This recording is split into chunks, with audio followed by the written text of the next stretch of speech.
We are born for war and tempered in the fire of battle. Our life is a service to the Emperor and humanity, and we will not fail as long as our hearts beat in our chests. The knowledge of humanity's vast history is shrouded in mystery, hidden beneath countless ages, or simply lost over time. Despite this, some historians continue their pursuit of the past, though their efforts resemble holding a mere candle to a boundless void. These chroniclers of the Adeptus Administratum dedicate themselves to collecting and preserving the history of every planet within the Imperium. There may have once been a deeper purpose to this mission. Now, however, it has devolved into a mechanical accumulation of information, where scribes mindlessly copy texts onto scrolls, fearful of omitting even the smallest, most trivial detail. The skill, or even the desire, to interpret the significance of this information within a broader context has nearly vanished. Only a rare few attempt such interpretations, and they are often met with suspicion or even punishment for their zeal. The grandest and most exhaustive repository of historical records lies beneath the surface of Terra. In these immense subterranean halls, endless towers of data scrolls stretch skyward like mountainous spires. By the dim, flickering light of servo skulls, lines of curators, scribes, and ciphers weave their way through the vast archives, seeking to uncover fragments of the past. However, many truths have been lost over the years due to adjustments and revisions made by the Adeptus Ministorum, the Inquisition, and even the High Lords of Terra themselves. The Chronostrife is a bitter and ongoing internal struggle within the Inquisition's Ordo Chronos, centered around disagreements over the Imperium of Man's standard dating system during the era Indomitus. After his resurrection following the 13th Black Crusade, Robert Guilliman, Primarch of the Ultramarines, Lord Commander of the Imperium and Imperial Regent, set out to create a comprehensive and accurate record of the Imperium's fragmented and contradictory history. Guilliman believed that uncovering the truth of humanity's past was essential for guiding the Imperium out of the darkness that had engulfed it since the Horus Heresy. To achieve this goal, Guilliman established the Logos Historica Verita, a small but specialized imperial organization composed of inquisitive and open-minded individuals. He personally trained them in unbiased methods of data collection before assigning them the colossal task of uncovering, organizing, and cataloging thousands of years of humanity's history, much of which had been distorted or lost due to superstition, censorship, or deliberate misinformation by the High Lords of Terra. However, Guilliman's efforts were hindered by a troubling discovery. Even the Emperor's original calendar system had not survived the millennia unscathed. During the Great Crusade and the Horus Heresy, the imperial dating system had provided a relatively consistent chronology of events. But over time, the calendar, like so much of the Emperor's legacy, was corrupted by blind adherence to tradition and careless revisions. Various factions developed their own competing dating systems, making it nearly impossible to construct an accurate timeline of humanity's history across the galaxy. As the first phase of the Indomitus Crusade concluded, roughly believed to be around 012.M42, Guilliman calculated the current year using 5 dominant factional versions of the imperial calendar. To his dismay, the results ranged from the early 41st millennium to nearly a millennium later. This disparity grew worse when factoring in countless lesser and often heretical interpretations. Rather than finding a solution to the Imperium's flawed dating system, Guilliman realized there was none readily available. The task of restoring chronological order would require his direct involvement. As such, all post-Horus Heresy dates should be viewed as approximations, and for many within the Imperium, the 41st millennium is far from over. The birth of the entities later known as the Star Gods, or Khitan, coincided with the very moment of creation itself. They were formed from the chaotic energies unleashed by the cataclysmic birth of the cosmos. In this swirling maelstrom of raw matter and energy, the first stars began to ignite, and for eons, the universe was little more than a vast expanse of searing hydrogen gas and light elemental particles, ruled by the gravitational pull of countless newborn suns. Long before the first planets had cooled and taken shape, the universe witnessed the emergence of its first self-aware beings. These entities, whose consciousnesses were bound to the plasma streams and electromagnetic fields of the stars, came into existence. In later ages, they would be named the Khitan, but at this early stage, they bore no resemblance to the sinister deities they would become. Instead, they were vast, formless beings of energy, cosmic parasites that fed on the solar radiation of the stars that had birthed them, draining the lifespans of otherwise stable stars by millions of years. Over time, these star vampires discovered how to travel across the universe, moving along the vast networks of electromagnetic forces. They left their celestial birthplaces in search of new stars to consume, continuing their endless cycle of stellar destruction. As entities of pure energy, they were indifferent to the solid planets they passed by in the void of space. The geothermal heat and faint magnetic fields of these worlds were insignificant compared to the sustenance they drew from the immense energies of the stars themselves. Just as the stars gave rise to cosmic entities, the planets of the newborn Milky Way galaxy eventually gave birth to life forms composed of matter.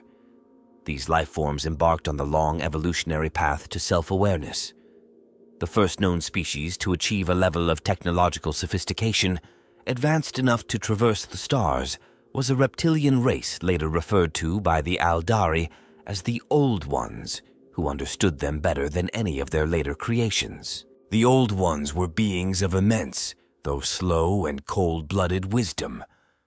Their mastery of astronomy and physics was so profound that, to humanity, their science appears indistinguishable from mystical arts. Their comprehension of the cosmos was such that they could manipulate alternate dimensions and perform feats of psychic engineering on a monumental scale. As powerful psychers, the Old Ones frequently harnessed the energies of the warp for technological purposes. One of their greatest achievements was the construction of a vast network of faster-than-light portals that utilized warp space.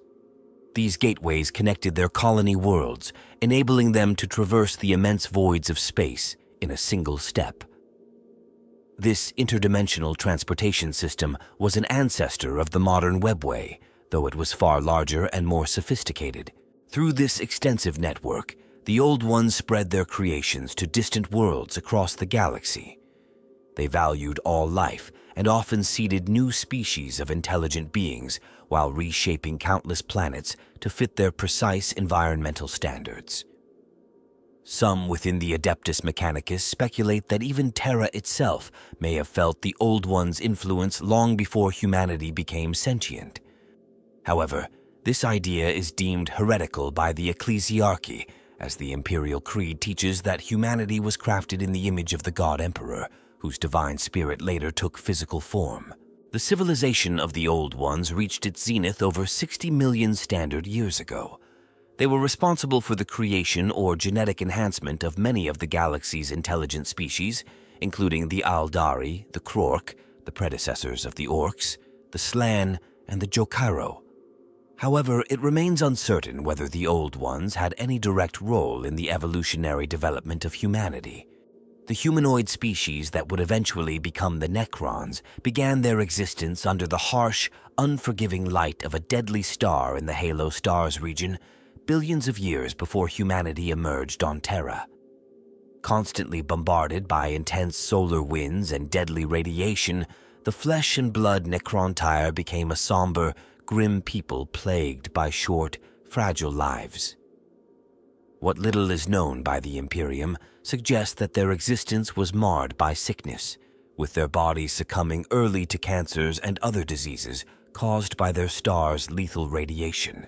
Necrontyr cities were built as monuments to death rather than life. The living merely passed through their cities as brief occupants, toiling in the shadows of grand sepulchres and vast tombs constructed for their ancestors. Even their ruling dynasties operated under the expectation of death, focusing their efforts on building lasting tributes to the dead rather than the fleeting lives of the living. In their desperation, the Necrontyr sought to escape their doomed existence and ventured into the stars, hoping to build an empire free from the deadly influence of their cursed star. Using stasis crypts and massive, antimatter-powered torch ships reinforced with necrodermis, a living metal that could endure their long journeys, the Necrontyr began to colonize distant worlds. Slowly but steadily, the Necrontyr expanded their reach across the galaxy, establishing dynasties that ruled entire star systems. Their political structure was overseen by the Triarch, a council of 3 monarchs or pharaohs with the Silent King at its head. The Silent King ruled through his fellow pharaohs, never addressing the people directly. Although the position was hereditary, the Necrontyr's short lifespans meant the title frequently passed between dynasties. The last to bear this title was Zarek, the final Silent King. During their cosmic expansion, the Necrontyr encountered an ancient species, the Old Ones. These enigmatic beings, far older than any known species, possessed unparalleled mastery over energies that the Necrontyr could scarcely comprehend, let alone control. The Old Ones had long unlocked the secret of immortality, yet they refused to share this knowledge with the Necrontyr, who continued to suffer the curse of their fragile mortal forms. The Old Ones' rapid colonization of the galaxy, aided by their mastery of warp-based travel and nearly immortal lifespans, further fueled the Necrontyr's envy and hatred. That another species could live so long while the Necrontyr endured such brief and painful lives was an unbearable affront to them. However, internal strife soon began to tear the Necrontyr apart. The dynasties turned against each other in brutal civil wars known as the Wars of Secession, as each sought to secure its own destiny. Had this infighting continued unchecked, the Necrontyr may have destroyed themselves entirely, as many other species had before them. Their ever-expanding territory and growing rivalries eroded the unity that had once bound them together. The Triarch eventually realized that the only way to reunite their fractured people was to find an external enemy that could unite the warring dynasties. The Old Ones, with their godlike powers and refusal to share their secrets, became the ideal adversary. Zarek, in a final spiteful act born of jealousy and resentment, declared war on the Old Ones. At the same time, he offered amnesty to the rebellious Necrontyr dynasties if they rejoined the fold, promising them victory and the possibility of eternal life. Enticed by the promise of triumph and immortality, the secessionist dynasties abandoned their internal wars and pledged their loyalty to the Triarch once more. Thus began the War in Heaven, a galaxy-spanning conflict unlike any before it. The Necrontyr had succeeded in uniting their kind through hatred, but it soon became evident that they could not defeat the Old Ones on their own. Their war for survival had only just begun. The devastating wars between the Necrontyr and the Old Ones, immortalized in Aeldari myth as the War in Heaven, were as catastrophic as they were futile for the Necrontyr. Despite their advanced technology, the Necrontyr were perpetually outmaneuvered by the Old Ones, who used their mastery of the webway and warp gates to strike and vanish at will.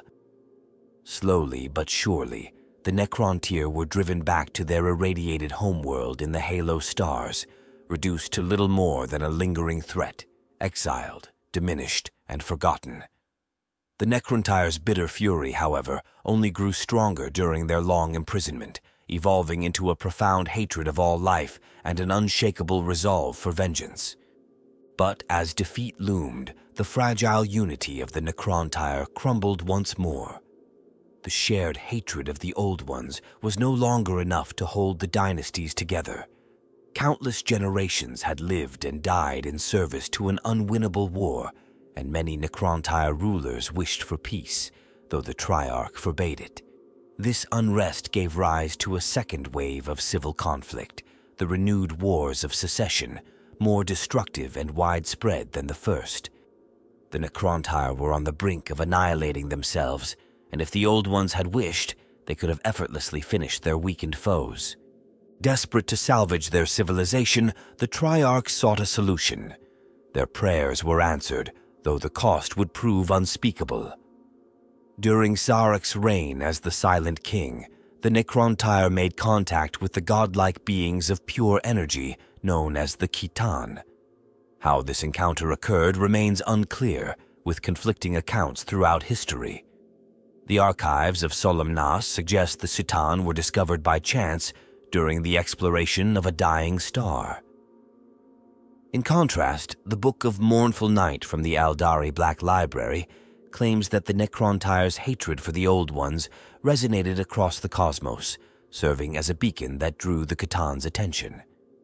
Another version holds that Necrontyr scientists, desperate to understand and protect themselves from their sun's deadly radiation, encountered strange energetic anomalies in ancient stars and uncovered entities more ancient than the corporeal universe itself. Regardless of how first contact happened, the Necrontyr had discovered beings of unimaginable power, vast dispersed intelligences that fed upon the magnetic storms and flares of dying stars. These entities, later called the Khitan or star gods in the Necrontyr language, were immense, incomprehensible beings of living energy. Though too vast to perceive the material realm in their natural form, some Necrontyr sought the Khitan's favor and forged physical bodies for them using necrodermis, the living metal they had once used to construct their colony ships. According to fragmented Aeldari myths, these star vampires coiled themselves into necrodermis shells, crossing an incorporeal bridge of starlight to take on humanoid shapes that mirrored the Necrontyr's ancient death gods. Imbued with incredible power, the Khitan began to relish the physical world, delighting in the sensations of material existence. Yet as they grew accustomed to their new forms, their hunger evolved.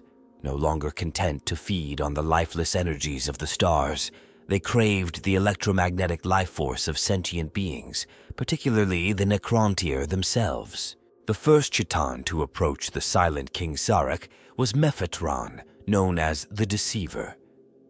Mephetron presented himself as a loyal ally and spoke of a war long before the birth of the Necrontyr, a war in which the Khitan had been defeated by the Old Ones. He claimed that he and his kin had gone into hiding, waiting for allies who could help them settle their ancient vendetta.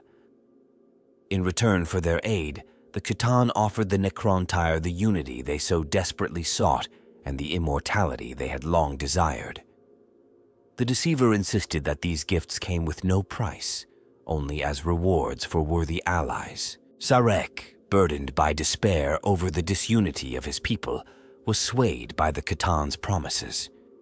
For many solar months, he deliberated with the other two pharaons of the Triarch and the nobles of his court. Only Orican, the royal astrologer, voiced opposition. Orican foretold that while the alliance would bring unparalleled glory, it would also spell the destruction of the Necrontyr's very soul. Yet his warnings were dismissed as fear-mongering. After a year, the Triarch agreed to the pact, sealing the fate of their species. Once the alliance was forged, the Necrontyr became enthralled by their discoveries. The Khitan, in turn, solidified their influence over their mortal benefactors.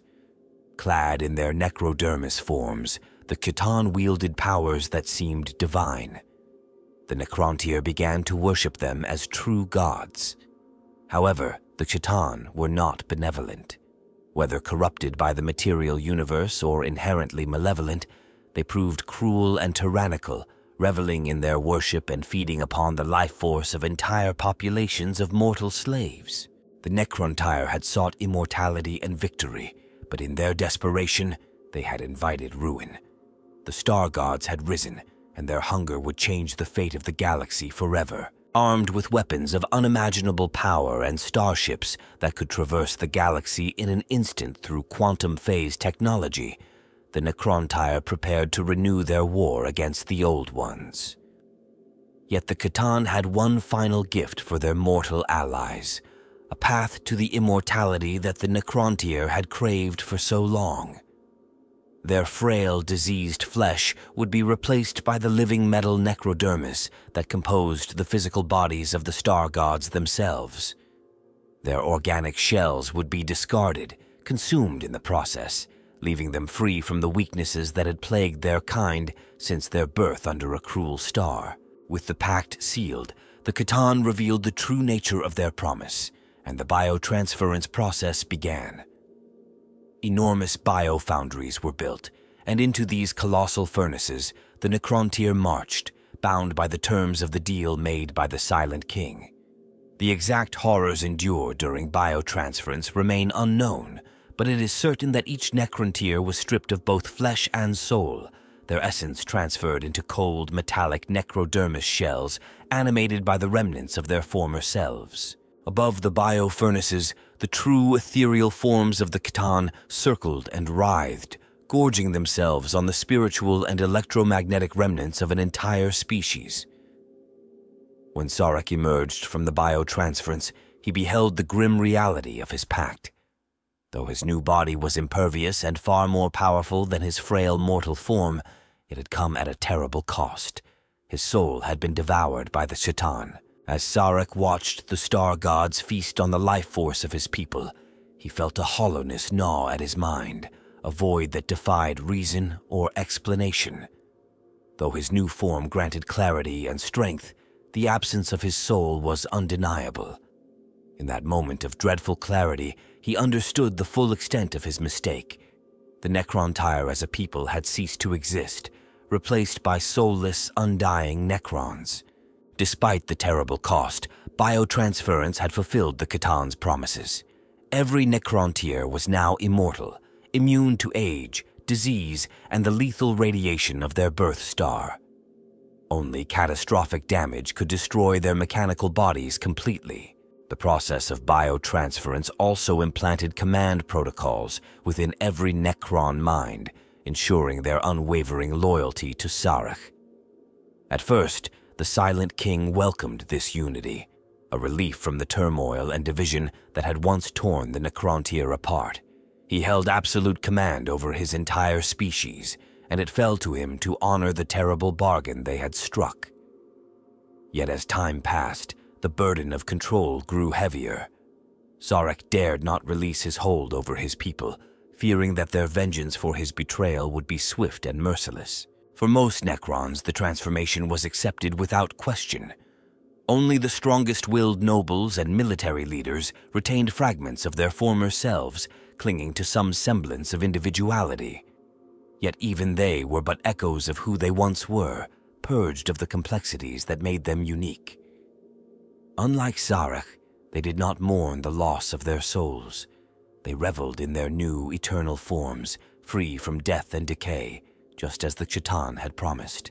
The C'tan, now empowered by the consumption of an entire species' souls, had become nearly unstoppable. With the Necrons as their undying legions, they set out to exact vengeance upon the Old Ones.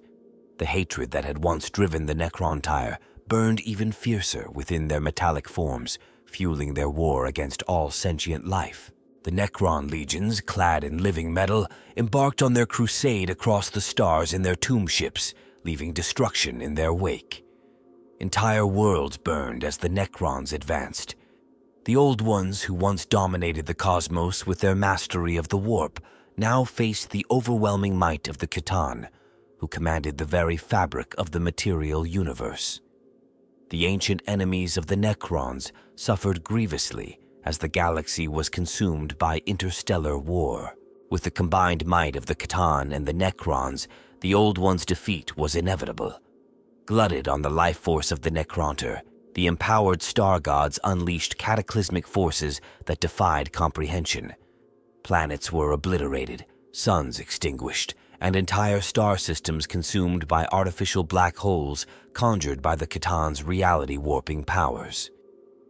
The Necron legions, bolstered by their new godlike masters, breached the webway itself and struck at the Old Ones in every hidden corner of the galaxy.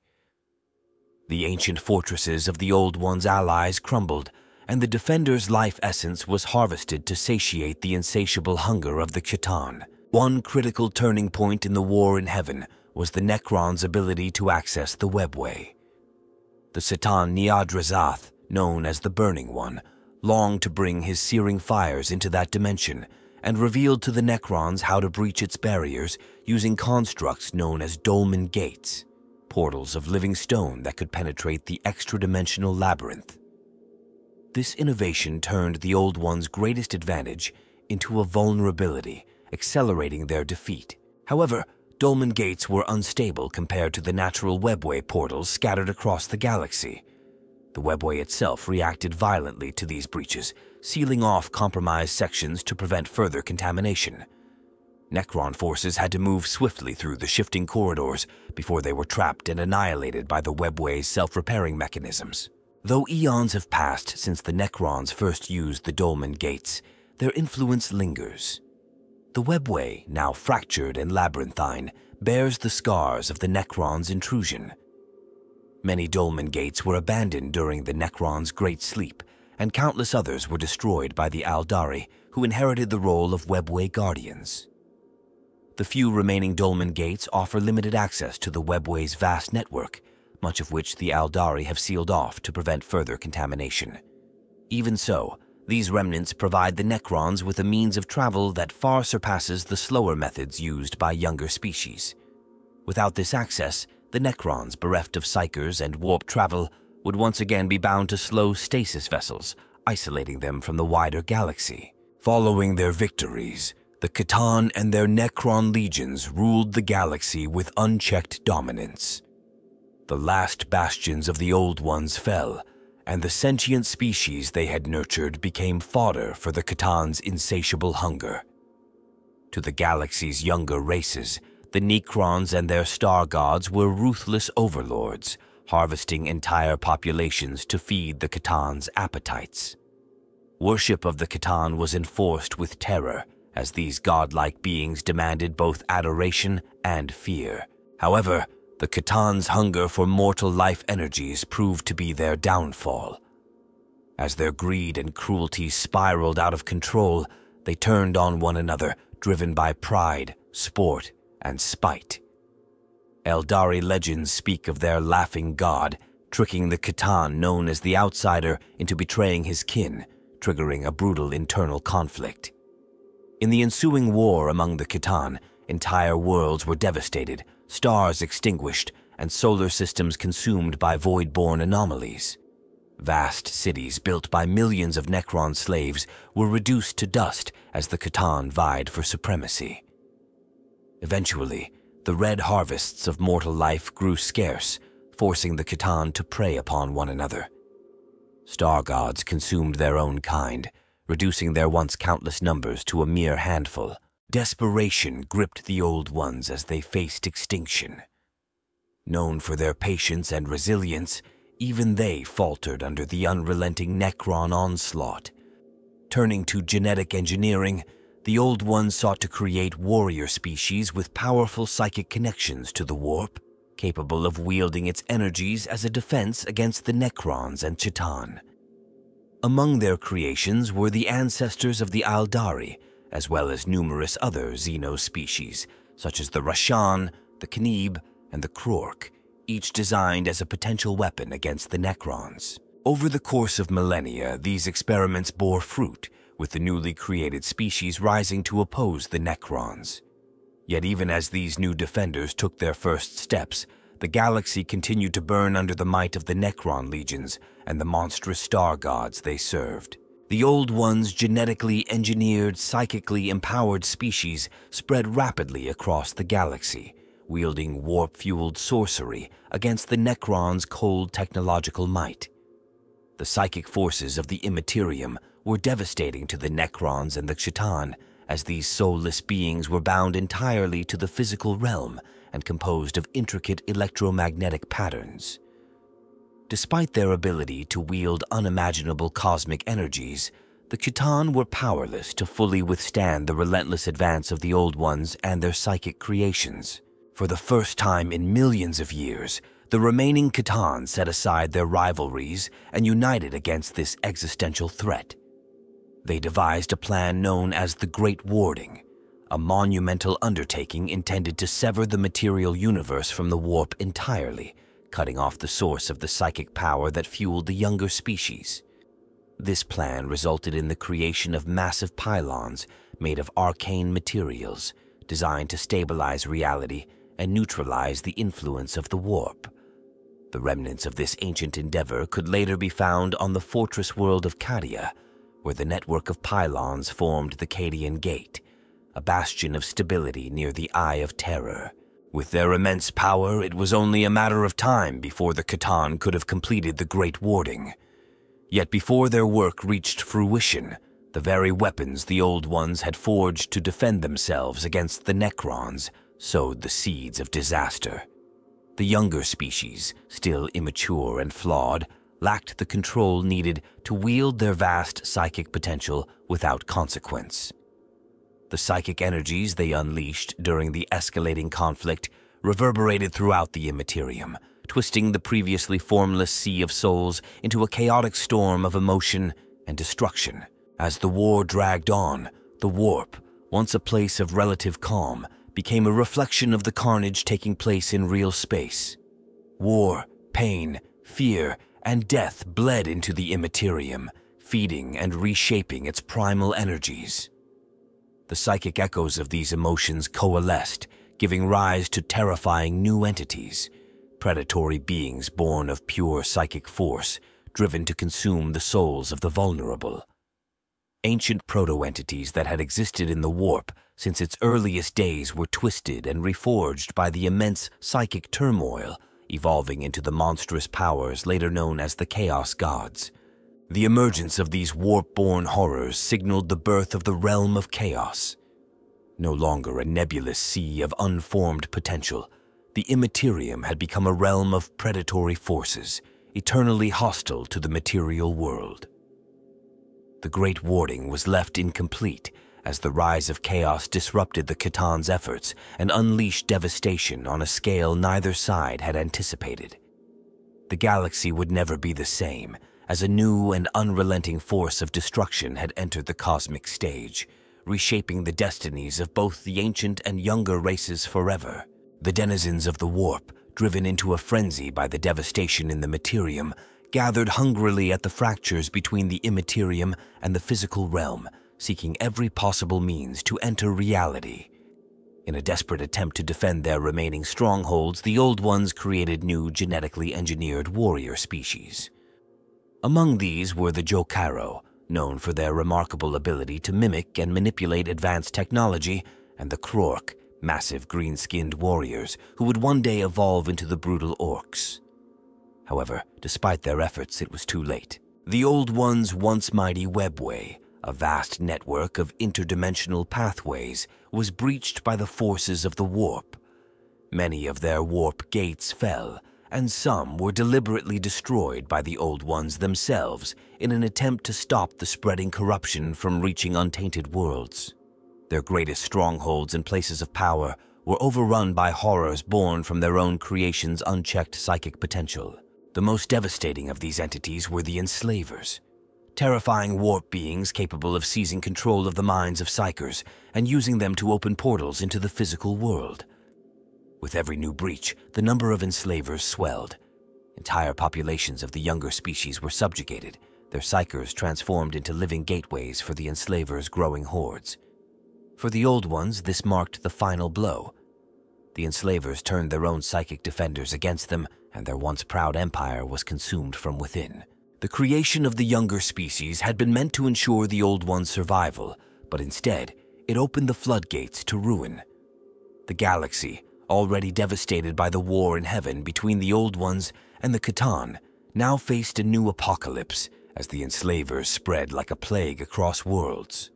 The Old Ones, once masters of the stars, were scattered and broken. In the end, the Old Ones succumbed to both the unrelenting onslaught of the C'tan and the horrors they had inadvertently unleashed from the warp. Their once unrivaled dominion crumbled, and their species was extinguished or driven into exile. Whether they were wiped out entirely or fled to some distant refuge beyond the galaxy's reach remains unknown. Throughout the final stages of the war in heaven, Zarek, the Silent King, waited patiently for the perfect moment to strike. Although the entire Necron species obeyed his will, he knew that the C'tan, in their full might, could not be opposed directly.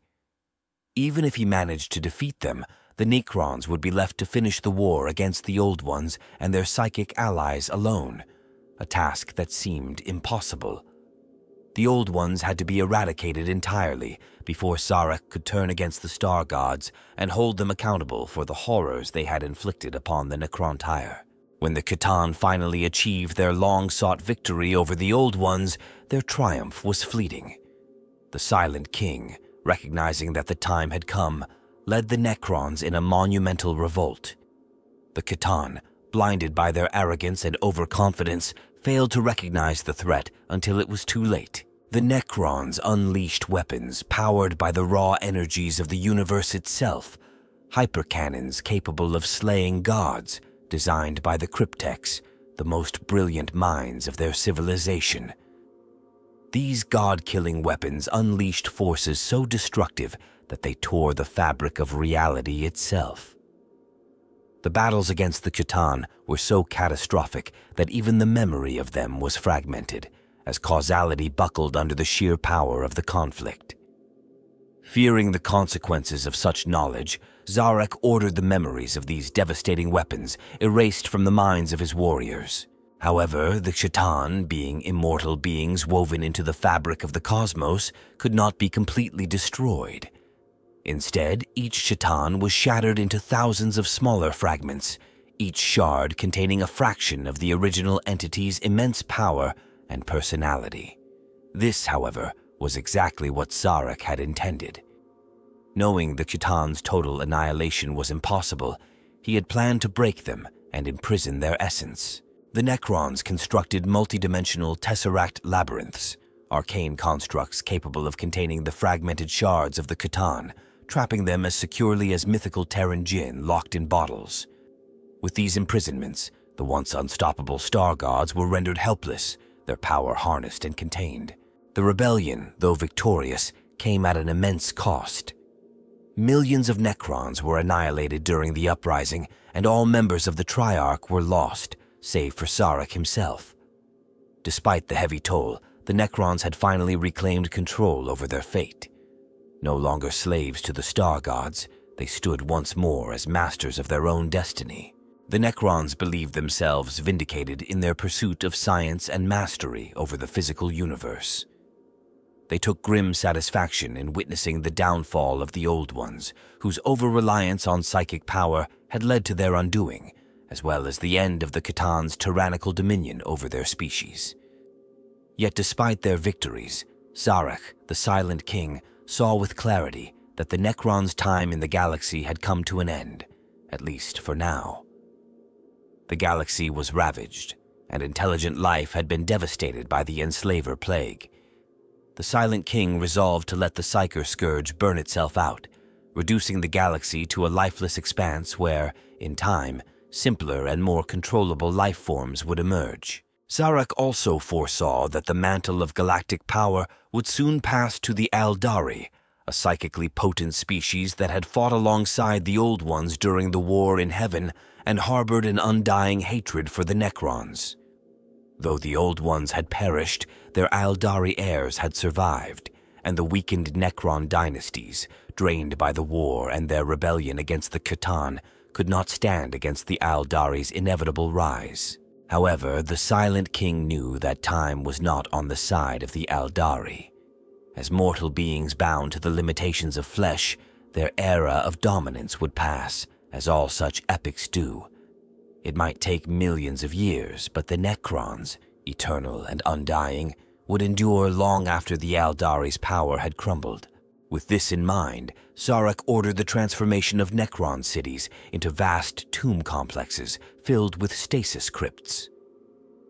The Necrons would enter a long slumber, allowing the Aeldari to shape the galaxy temporarily.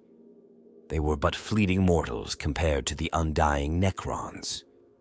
The Silent King's final decree was for his people to sleep for 60 million years, awakening only when the time was right to reclaim their former glory and restore the Necron dynasties to their rightful dominance. This was Sarek's last command. Once the final tomb world sealed its vaults, he destroyed the engrammatic command protocols that had allowed him to control his people, believing that he had failed them. Without looking back, Zarek left his people behind and embarked upon a solitary journey into the starless void between galaxies, seeking solace or penance for the destruction he had unleashed. As the eons passed, the Necrons lay undisturbed in their tombs, their machine constructs tirelessly guarding them, while entire planets were purged of life to keep the enslavers at bay. The plan was remarkably successful. The Necrons remained hidden and safe in their deathless sleep, until the tumultuous events of the 41st millennium shattered their peace.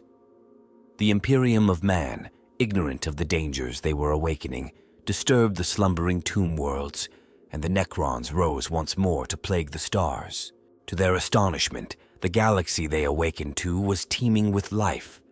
Though unfamiliar, this new era bore many echoes of the time they had left behind.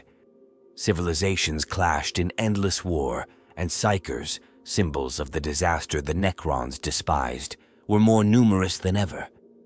The infernal worshippers of chaos, spawned from the psychic cataclysms of the war in heaven, had entrenched themselves as a galactic menace.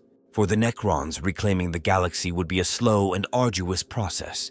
The forces of chaos had to be defeated, the dangerous Aeldari exterminated, and the ambitious humans of the Imperium subjugated. Only then could the great work, the sealing of the material universe from the warp, be completed.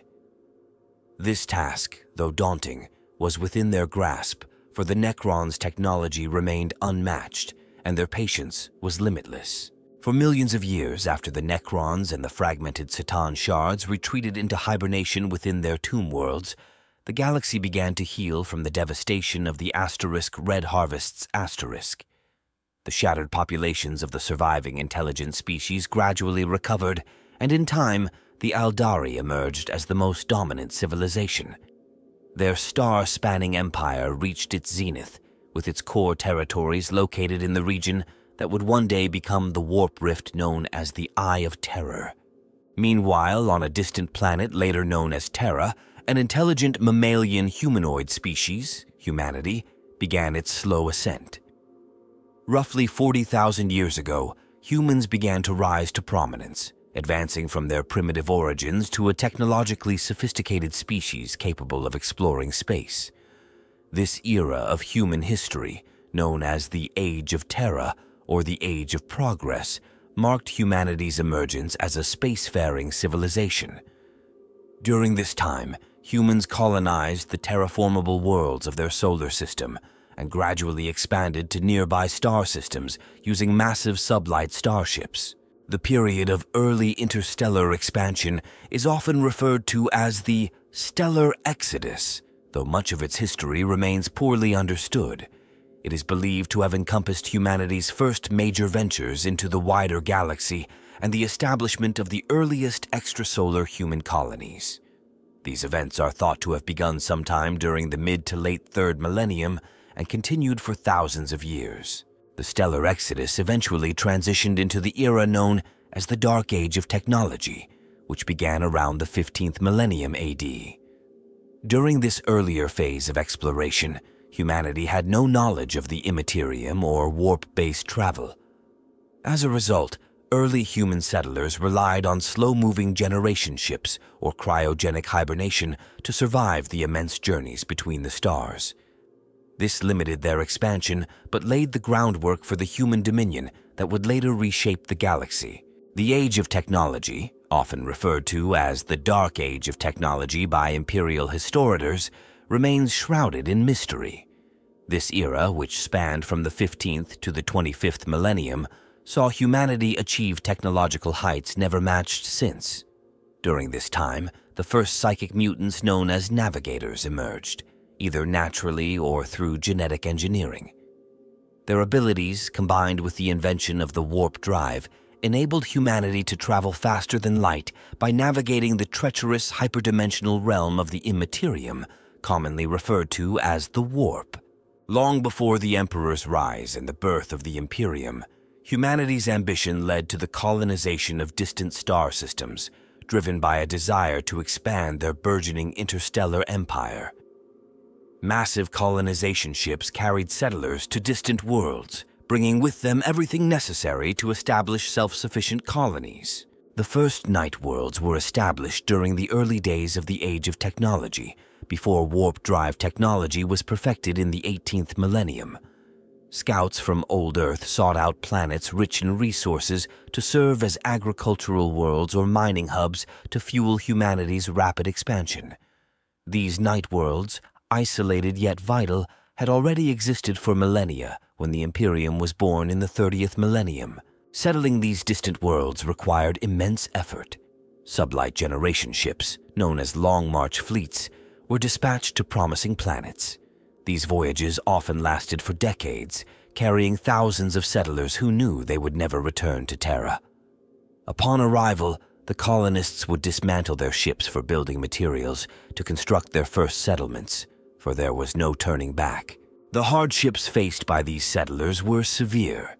Some worlds were plagued by hostile wildlife or alien species, while others had extreme environments that required domed habitats for survival. However, humanity had prepared for such challenges by equipping the settlers with standard template constructs, STCs, devices that could produce tools, weapons, and even advanced exo-armor. This armor, piloted by skilled individuals, became essential to survival. Armed with heavy weapons and encased in plasteel, these suits enabled their wearers to defend their colonies from predators and traverse deadly terrain. The towering figures piloting these war machines became known as Knights, named after the legendary armored warriors of ancient Terra. Over time, the Knights' exo-armor evolved, with plasteel plating replaced by more durable adamantium and adorned with intricate heraldry to denote rank and honor. As the pilot's bond with the throne mechanicum, the neural interface controlling the Knight deepened. A new form of nobility emerged. Generations of Knight pilots became nobles and scions, protectors of their worlds who governed from fortified keeps. With their more mundane tasks delegated to lesser ranks, the Knights focused solely on warfare and leadership. Their presence became central to their societies, ensuring the survival and prosperity of the colonies. Over time, these knightly houses grew in power and prestige, becoming cornerstones of human civilization during the Age of Technology. The invention of the warp drive transformed interstellar travel. For the first time, human worlds could communicate and trade across vast distances without the delays of sublight journeys. Alliances between like-minded planets formed, eventually coalescing into a unified interstellar government that presided over a golden age of prosperity. Much of what is known about this era comes from ancient sources, such as the writings of Keeper Crippius, who described the enigmatic Men of Gold, the architects of humanity's interstellar society. They relied upon the Men of Stone, who were instrumental in constructing and managing humanity's technological empire. The Men of Stone, in turn, created the Men of Iron, self-aware machines designed to assist with labor and military defense. However, the Men of Iron became uncontrollable and rebelled against their creators. This catastrophic conflict led to widespread destruction, causing a Malthusian collapse across much of the human-settled galaxy. Entire worlds fell into ruin, and the surviving remnants of humanity were left to scrape by amid the ruins of their former glory. From this devastation arose a cultural and religious abhorrence of artificial intelligence, enshrining a universal ban on the creation of thinking machines. As if the devastation caused by the Men of Iron rebellion was not enough, a new crisis emerged. Human psychers, individuals capable of manipulating the energies of the warp, began to appear in significant numbers. Their uncontrolled abilities often led to disaster, as many unwittingly opened portals to the Imperium, allowing demonic entities to manifest in real space. This phenomenon coincided with the slow decline of the Aeldari Empire, whose influence stretched across the galaxy even further than humanity's at its height. The rise of uncontrolled psychers and the resulting demonic incursions, combined with humanity's inability to recover from the war with the Men of Iron, led to the collapse of human interstellar civilization. This dark period became known as the Age of Strife. On Terra, it was remembered as Old Night, an era of isolation, anarchy, and endless war. Planets that had once been interconnected through trade and communication were left cut off, forced to fend for themselves in a galaxy consumed by chaos and despair. Thus, humanity's greatest age of technological advancement ended not in triumph, but in ruin, paving the way for the rise of the Imperium and the Emperor's Crusade to unify the shattered remnants of mankind. During the Age of Technology, humanity reached the height of its scientific and technological achievements, entering a golden age of prosperity and expansion. At the heart of this unprecedented growth was the perfection of the Standard Template Construct, STC, a vast, artificially intelligent database containing blueprints for all known advanced human technologies. The STC allowed colonists to easily fabricate everything they needed to survive and thrive on distant worlds, from basic tools to complex war machines. This innovation fueled humanity's rapid spread across the galaxy, establishing colonies on countless worlds. One of the key reasons humanity was able to dominate much of the galaxy during this era was the creation of the Men of Iron, fully sentient combat automatons that served as humanity's soldiers and protectors. These powerful war machines played a decisive role in securing humanity's supremacy, winning wars that would have otherwise been unwinnable. However, at some point near the end of the Dark Age of Technology, the Men of Iron turned against their creators in a catastrophic conflict known as the Cybernetic Revolt. The war against the Men of Iron was long and brutal, and although humanity ultimately emerged victorious, it came at an immense cost. Entire systems were laid to ruin, and much of humanity's interstellar infrastructure was irreparably damaged. The Cybernetic Revolt shattered humanity's power, leaving its civilization vulnerable. But the Cybernetic Revolt was only the beginning of humanity's misfortunes. As human colonies became increasingly spread out across the stars, the ancient Aeldari Empire began its slow decline. Once the galaxy's most advanced civilization, the Aeldari fell into decadence, their society consumed by hedonism and excess. This moral and spiritual corruption within the Aeldari race was mirrored in the Imperium, where their collective depravity coalesced into the birth of a new chaos god, Slaanesh. The psychic resonance of Slaanesh's gestation caused violent warp storms to erupt across the galaxy, disrupting warp travel and severing the astro-telepathic communication that held human interstellar civilization together. Entire sectors were isolated, including humanity's home system of Sol. As the warp storms grew in intensity, a new phenomenon emerged among humanity. Psykers, individuals capable of channeling the energies of the warp, began to appear more frequently. In some advanced societies, Psykers were initially welcomed and protected. However, in more primitive and fearful worlds, they were denounced as witches and hunted. Over time, the fear of Psykers proved justified, as many weak-willed Psykers became conduits for demonic entities, opening gateways through which warp-spawned horrors entered real space. Entire human worlds were consumed by demonic invasions. Only those colonies that rigorously suppressed or eradicated Psykers managed to survive.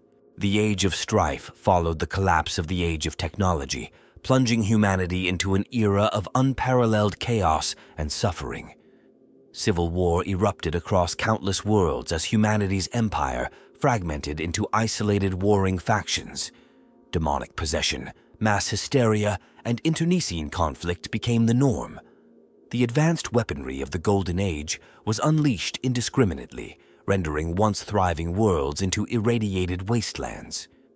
Planets like Baal Secundus, once verdant, were transformed into barren deserts by devastating conflicts.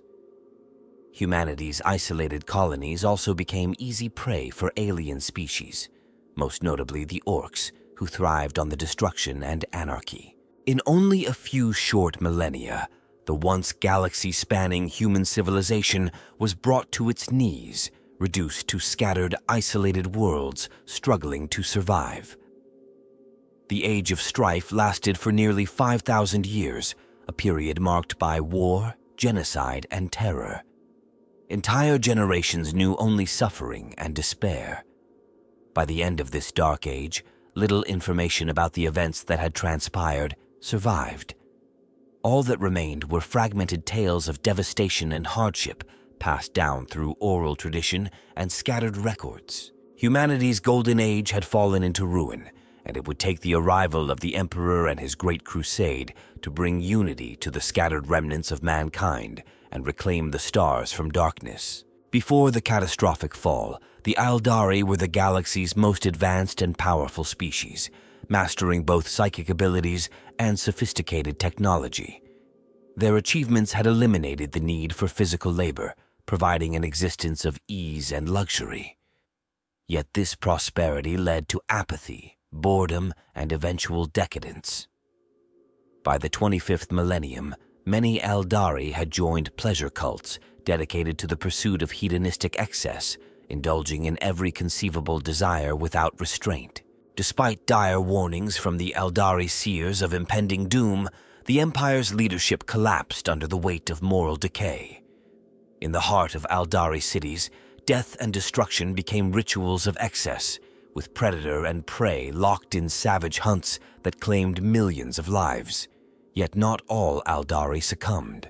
Some, disgusted by their society's corruption, fled to distant rural colony worlds and became known as the Exodites. Others departed aboard massive starships called craft worlds, seeking refuge among the stars as explorers and traders. In Aeldari spirituality, the souls of the dead pass into the Imperium, the warp that underpins reality. However, as corrupt Aeldari died in growing numbers, their debased souls began to coalesce within the warp, forming a vast, malevolent presence. This growing psychic entity, a manifestation of their depravity, intensified warp storms throughout the galaxy, cutting off human colonies and plunging mankind into the Age of Strife. In the late 30th millennium, this psychic mass achieved self-awareness, birthing the chaos god Slaanesh, the Prince of Pleasure, known to the Aeldari as She Who Thirsts. The birth of Slaanesh triggered a cataclysmic warp explosion that rippled across the galaxy. The epicenter was the Aeldari core worlds, now consumed by a permanent warp rift known to humanity as the Eye of Terror. The psychic shockwave obliterated the souls of countless Aeldari, instantly killing billions and transforming their worlds into the cursed crone worlds. Most of the Aeldari gods who existed as psychic entities within the warp were annihilated by Slaanesh. Kalamensha Kane, the god of war, fought Slaanesh but was defeated, his essence shattered and cast into the mortal realm. His fragmented spirit was later housed in the infinity circuits of the craft worlds, where it could be summoned in times of great need as avatars, fiery embodiments of war. Only a few gods survived the fall. Segorach, the laughing god, escaped into the webway's labyrinthine dimension. Isha, the goddess of healing, was captured by Nurgle, the chaos god of decay, who keeps her imprisoned in his plague garden. The birth of Slaanesh marked the end of the Aeldari Empire. Entire civilizations were wiped out, leaving only scattered remnants of survivors. Many craft worlds, which had carried Aeldari refugees and samples of their homeworld's flora and fauna, survived the shockwave, but at great cost. Several were lost forever. The Exodite worlds, being distant from the core regions, were spared from the worst effects. To prevent another catastrophe, the craft world Aeldari, now calling themselves the Asuryani, developed the Path System. This rigid way of life required individuals to dedicate themselves to a single pursuit, such as craftsmanship or warfare, to prevent their emotions and psychic sensitivity from leading them to corruption. The Asuryani sought to balance their power with discipline, knowing that their excesses had nearly doomed their species. However, not all Aeldari embraced this strict path. Some took refuge deep within the webway, where they evaded Slaanesh's predations by fortifying themselves within the labyrinth dimension. These survivors, twisted by their nature and the horrors they witnessed, became the Drukhari, or Dark Eldar. Residing in the sprawling city of Kamara, they embraced cruelty and excess to prolong their existence, feeding on the suffering of others to sustain their souls and stave off Slaaneish's hunger. The fall of the Aeldari not only shattered their empire, but also forever changed the balance of power in the galaxy. Their once proud civilization became a fractured shadow of its former self, divided between the disciplined Asuryani, the nomadic Exodites, and the sadistic Drukhari. The birth of Slaanesh marked the beginning of an age of decline for the Aeldari and opened the galaxy to new terrors as the forces of chaos strengthened their grip over reality. The Great Crusade of the Emperor of Mankind began as the Age of Strife drew to a close for humanity. The warp storms that had isolated human colonies for 5,000 years finally dissipated with the birth of Slaanesh and the cataclysmic fall of the Aeldari in the 30th millennium. The Emperor, an ancient perpetual and the most powerful psyker in human history, emerged from the shadows of old night as Terra's greatest warlord. Alongside his trusted ally, Malkador the Sigillite, he unified Terra during the brutal Unification Wars, which ended in 712.M30. With Terra secured, the Emperor turned his attention to the stars, intending to reunite humanity under his rationalist doctrine known as the Imperial Truth. This philosophy rejected superstition and religion, emphasizing reason, science, and humanity's destiny to dominate the galaxy. To achieve this monumental task, the Emperor needed vast technological resources. In 739.M30, he forged the Treaty of Mars with the tech priests of the cult Mechanicus. In exchange for political autonomy and the continued practice of their faith in the machine god, the Mechanicum pledged its forges, ships, and Titan legions to the Emperor's cause. Many within the Mechanicum saw the Emperor as the Omnissiah, the prophesied physical incarnation of the machine god. With this alliance, the Imperium gained access to advanced archaeotech and the immense industrial output of Mars. The union of Terra and Mars was symbolized by the adoption of the double-headed Aquila, replacing the Emperor's previous raptor and lightning bolt icon. Despite these gains, the early days of the Great Crusade were slow. The Imperial army was still small, and the Emperor's 20 Space Marine legions were incomplete, as their Primarchs, the genetically engineered superhuman commanders designed to lead the legions, had been lost due to the interference of the Chaos Gods. Until they were rediscovered, creating new Space Marines was a slow process. The first turning point came in 801.M30, when the Emperor reunited with his first Primarch, Horus, on the war-torn world of Chthoniya. Horus, having been raised as a warrior leader, became the Emperor's closest companion and most trusted son. For nearly 20 years, Horus alone stood at the Emperor's side until 819.M30, when the Emperor discovered Leman Russ on the icy death world of Fenris. Horus welcomed the discovery of a brother, but secretly longed to remain the Emperor's favored heir. One by one, the Primarchs were found and placed in command of their legions. With their guidance, the legions swelled in size, recruiting new warriors from the worlds where their Primarchs were discovered. This rapid expansion was enabled by accelerated gene seed replication techniques, though these methods introduced subtle flaws in the psyches of certain legions, a weakness that would later have disastrous consequences. For 200 years, the Great Crusade swept across the galaxy, reclaiming lost human worlds and bringing them into the Imperium. Under the Emperor's War Council, led by the Primarchs and their expeditionary fleets, humanity fought back against alien threats, corrupt human tyrants, and warp-tainted warlords who had risen during the Age of Strife. Each compliant world was integrated into the Imperium, with planetary governors installed and superstitions eradicated in favor of the Imperial Truth. The Imperial Army often remained behind to secure the planet, while the Space Marine legions pressed on to new conquests. In 000.M30, The crusade reached a historic milestone with the victory at Ulanor, where Horus and his Luna Wolves defeated a massive Orc empire. The Emperor declared it the Imperium's greatest triumph and credited Horus with the victory. To honor his achievements, the Emperor named Horus War Master, placing him in command of the entire Great Crusade. The Emperor then announced his intention to return to Terra to begin a secret phase of his plan to secure humanity's future. Although Horus accepted the title, he was troubled by the Emperor's departure. He and his brothers were left to carry on the crusade without the Emperor's direct leadership. Nevertheless, Horus led the Imperium's forces to new heights of conquest, expanding its borders and bringing countless worlds into compliance. For 5 more years, the crusade continued its relentless advance. However, this golden era came to a sudden and violent end with the outbreak of the Horus Heresy in 005.M31. The civil war, sparked by betrayal and corruption, tore the Imperium apart and nearly destroyed everything the Great Crusade had achieved. What began as a mission to unify humanity ended in bloodshed, setting the stage for the grim age of eternal war that would define the galaxy for millennia to come. The seeds of destruction for the Emperor's great vision were sown long before the outbreak of war.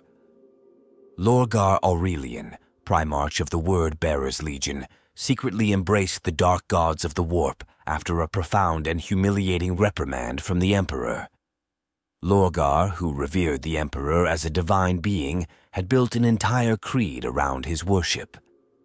However, when the Emperor ordered the destruction of the perfect city of Monarchia on the world of Kur as punishment for Lorgar's zealous disobedience, the Primarch was devastated.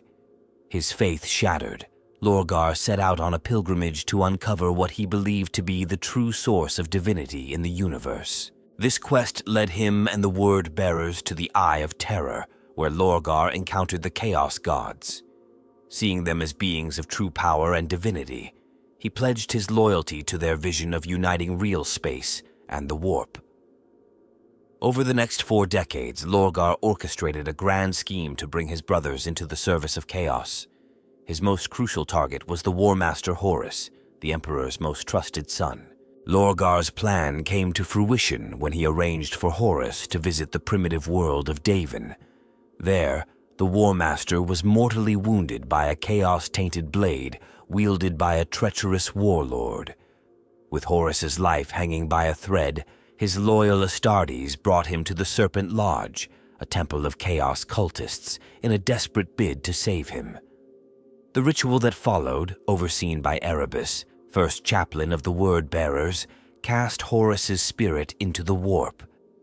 There, the Chaos Gods offered him a dark bargain, his life in exchange for his loyalty and the overthrow of the Emperor. Preying on Horus's doubts, ambitions, and feelings of betrayal, the ruinous powers twisted his heart.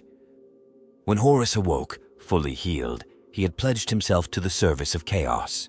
Horus began to manipulate the vast imperial military structure under his command, assembling forces loyal to him and subverting the allegiance of several of his brother Primarchs. By exploiting their insecurities, grievances, and rivalries, he convinced 8 of the Primarchs to join his rebellion. He also gained the support of Kelbor Hal, Fabricator General of Mars, who resented the Emperor's restrictions on technological experimentation.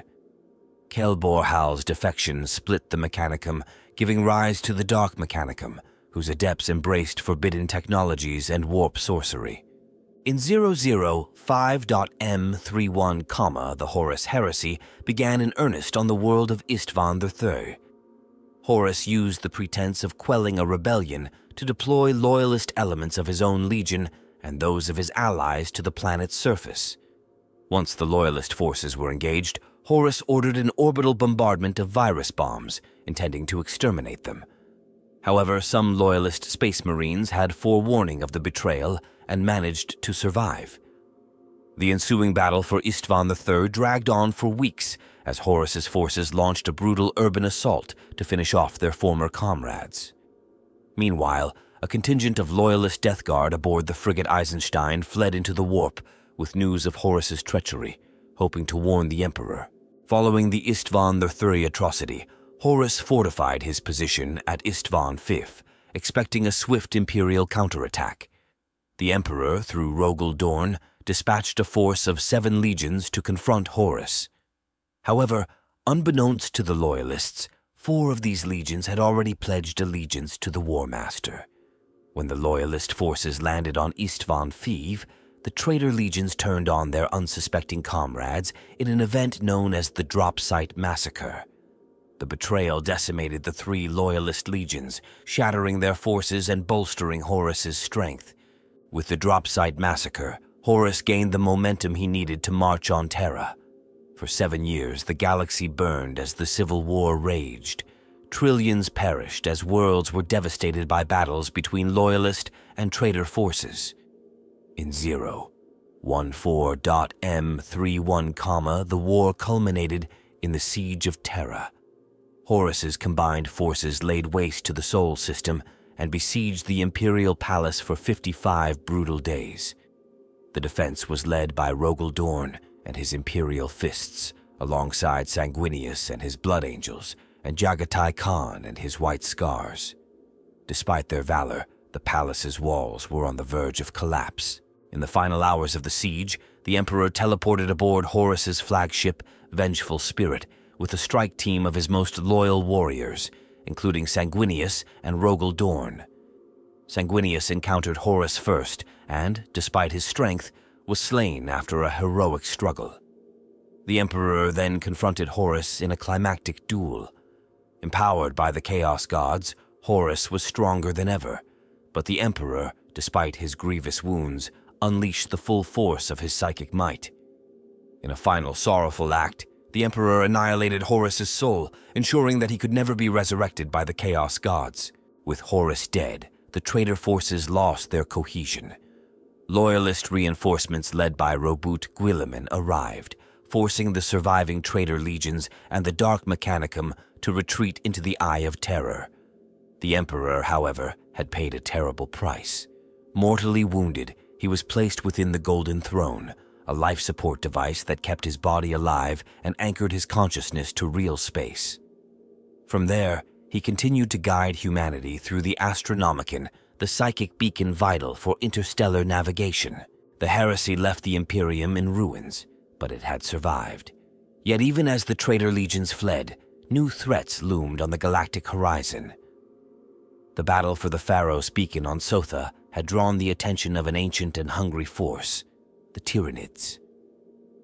Lured by the psychic beacon of the Astronomicon, their vast hive fleets began their slow, relentless approach toward the Milky Way, heralding a new age of horror for the Imperium.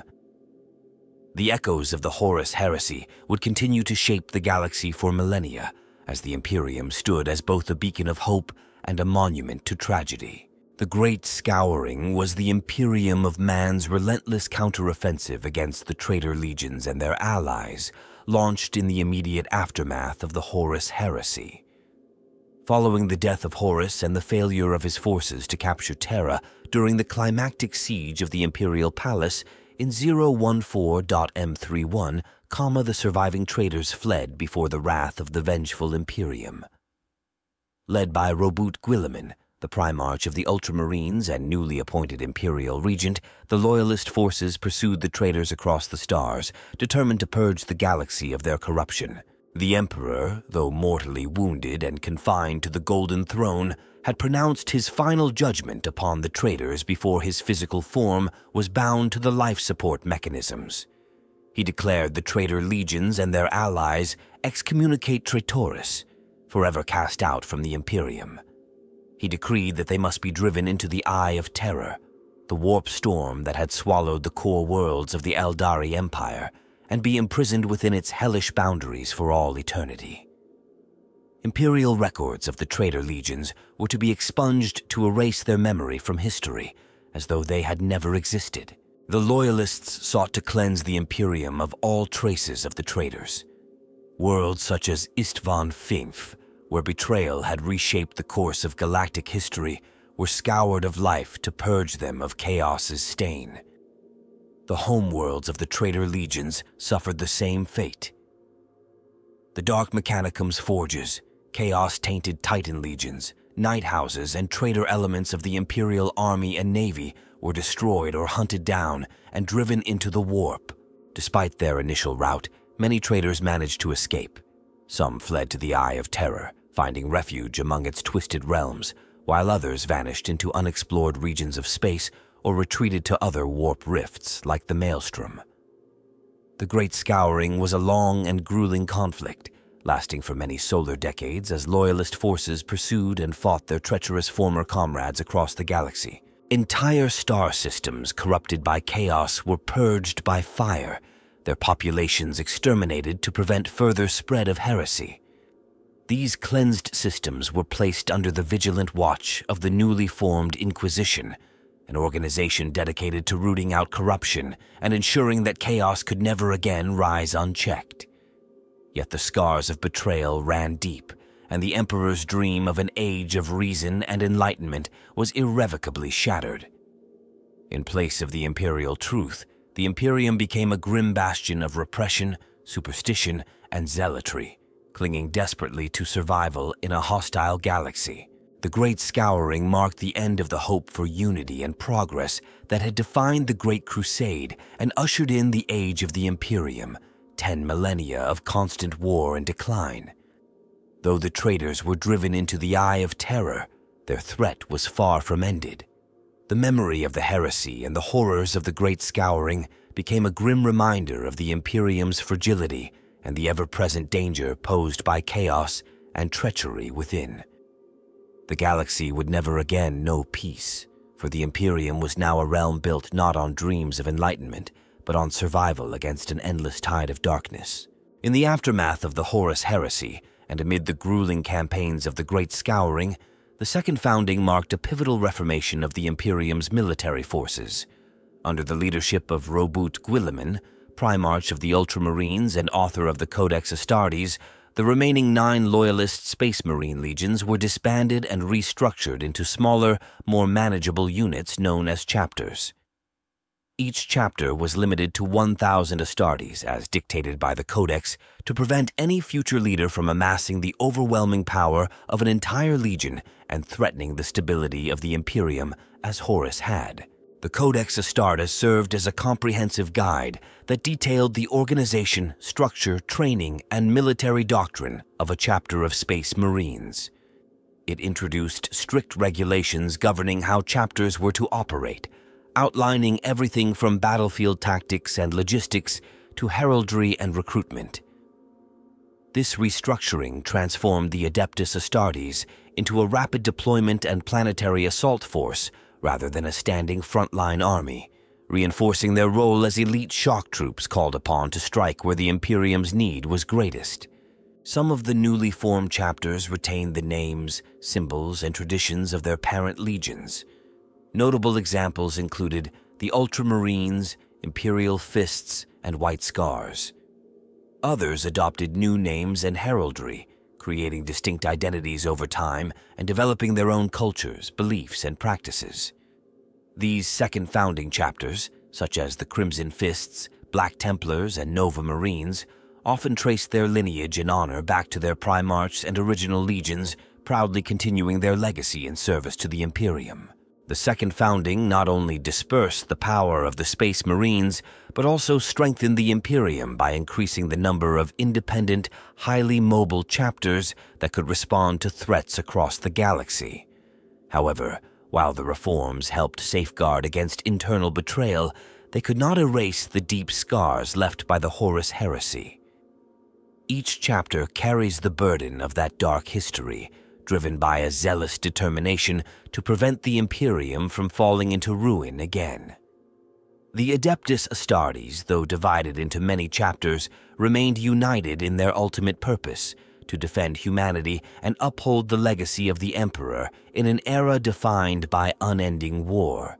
The age of the Imperium began with the end of the Horus Heresy in the early 31st millennium, and spans approximately 10,000 years, continuing to the present. It began in 014.M31 and culminates in the closing days of the 41st millennium, just before the opening of the Great Rift and the start of the era Indomitus. The first phase of this era, the time of Rebirth, saw the Imperium of Man slowly recover from the devastation of the Horus Heresy. Following the retreat of the traitor legions into the Eye of Terror during the Great Scouring, the Imperium experienced a brief period of peace from the servants of the Chaos Gods. However, many alien species that had been suppressed during the Great Crusade took advantage of the Imperium's weakened state and began attacking vulnerable human worlds. To prevent any future rebellion like Horus, Guilliman enacted sweeping reforms to reshape the Imperium's military and political structure. In his role as Imperial Regent and Lord Commander of the Imperium, he sought to ensure that no individual could amass the same level of power Horus had held. The Imperial Army was divided into two branches, the Astra Militarum, responsible for land-based warfare, and the Navis Imperialis, which commanded naval operations. Each branch had an independent chain of command to prevent centralized control of both ground and space forces. Guilliman also implemented the Codex Astartes, which decreed the division of the Loyalist Space Marine legions into smaller chapters of 1,000 warriors. These chapters, formed during the Second Founding, were given their own starships, fiefdoms, and autonomy, ensuring that no single chapter could threaten the Imperium's stability. This era of peace and rebuilding ended abruptly with the eruption of the War of the Beast from 544-546.M32. The Orcs launched a galaxy-wide invasion, the largest the Imperium had ever faced, eclipsing even the Waaagh!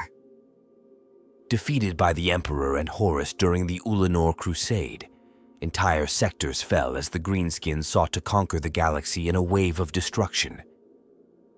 The Imperium only managed to halt the Orcs' advance by resorting to extreme measures which came at a heavy cost, particularly for the Adeptus Astartes. In response to the devastation, the Inquisition was restructured into separate divisions or Ordos to better defend humanity. The Ordo Malleus continued to combat the threat of chaos, while the newly formed Ordo Xenos focused on defending the Imperium from alien menaces. The Ordo Xenos was reinforced with a specialized chamber militant known as the Death Watch, a chapter composed of veteran space marines drawn from different chapters, unified in their mission to eliminate Xenos threats. In the aftermath of the War of the Beast, the Imperium faced further turmoil during the event known as the Beheading in 546.M32. Draken Vangerich, the Grand Master of the Officio Assassinorum, ordered the assassination of the entire High Lords of Terra, who had governed the Imperium in the Emperor's name since the Heresy. Vangorich's coup plunged the Imperium into chaos. In response, a Space Marine retribution force was assembled from the Halo Brethren, Imperial Fists, and Sable Swords chapters. Although the commander of the strike force was assassinated upon landing on Terra, the remaining Astartes pressed on. They fought through a temple guarded by 100 Eversor assassins and reached Vangorich. Only Maximus Thane, chapter master of the Imperial Fists, survived to deliver the killing blow to Vangorich with his bolt pistol. Following the beheading, the Imperium descended into a century of anarchy.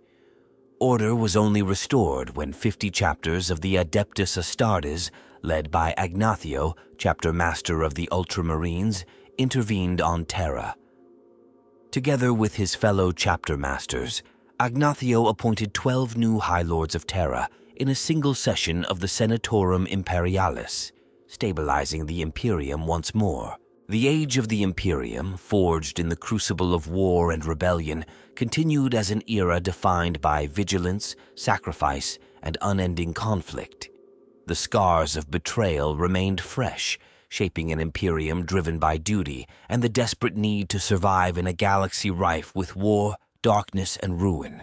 The Forging, often referred to by Imperial historiators as the Golden Age of the Imperium, marked a period of reconstruction and expansion following the Great Scouring and the Age of Rebirth.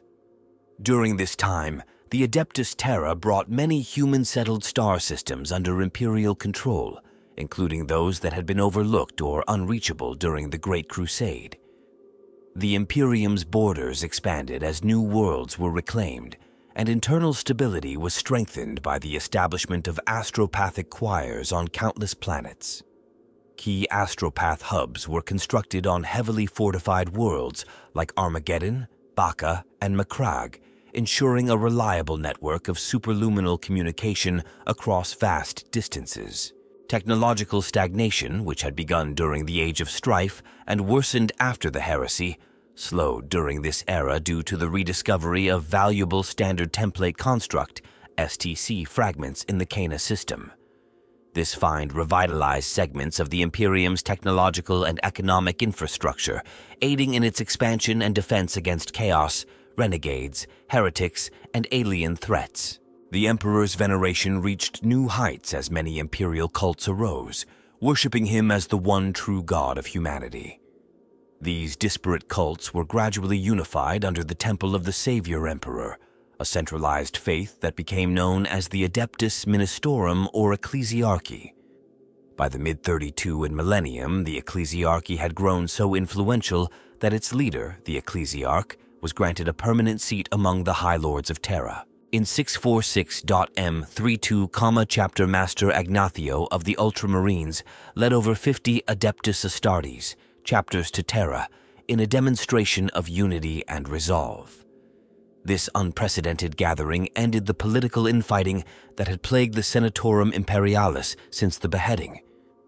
What was said during their closed session remains unknown, but when the Astartes departed, the High Lords of Terra were restored, their authority unquestioned.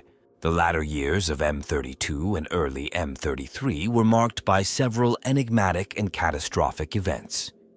In 888.M32, the Astropath Wars erupted, though the nature of this conflict is obscured in imperial records.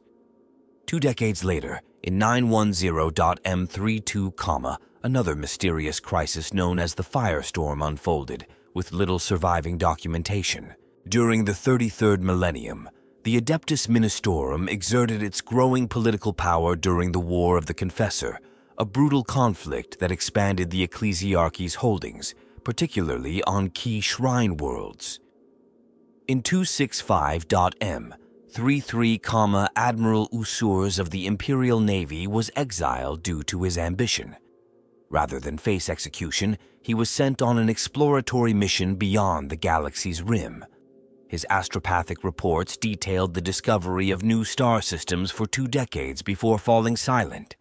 The fate of Usurs and his fleet remains unknown. Several notable and troubling events followed. In 313.M33, the Siege of Eternity's Gate occurred, though no further details are available. In 615.M33, the pre-Heresy cruiser Blade of Infinity emerged from the warp, appearing to have been lost over 20,000 years earlier.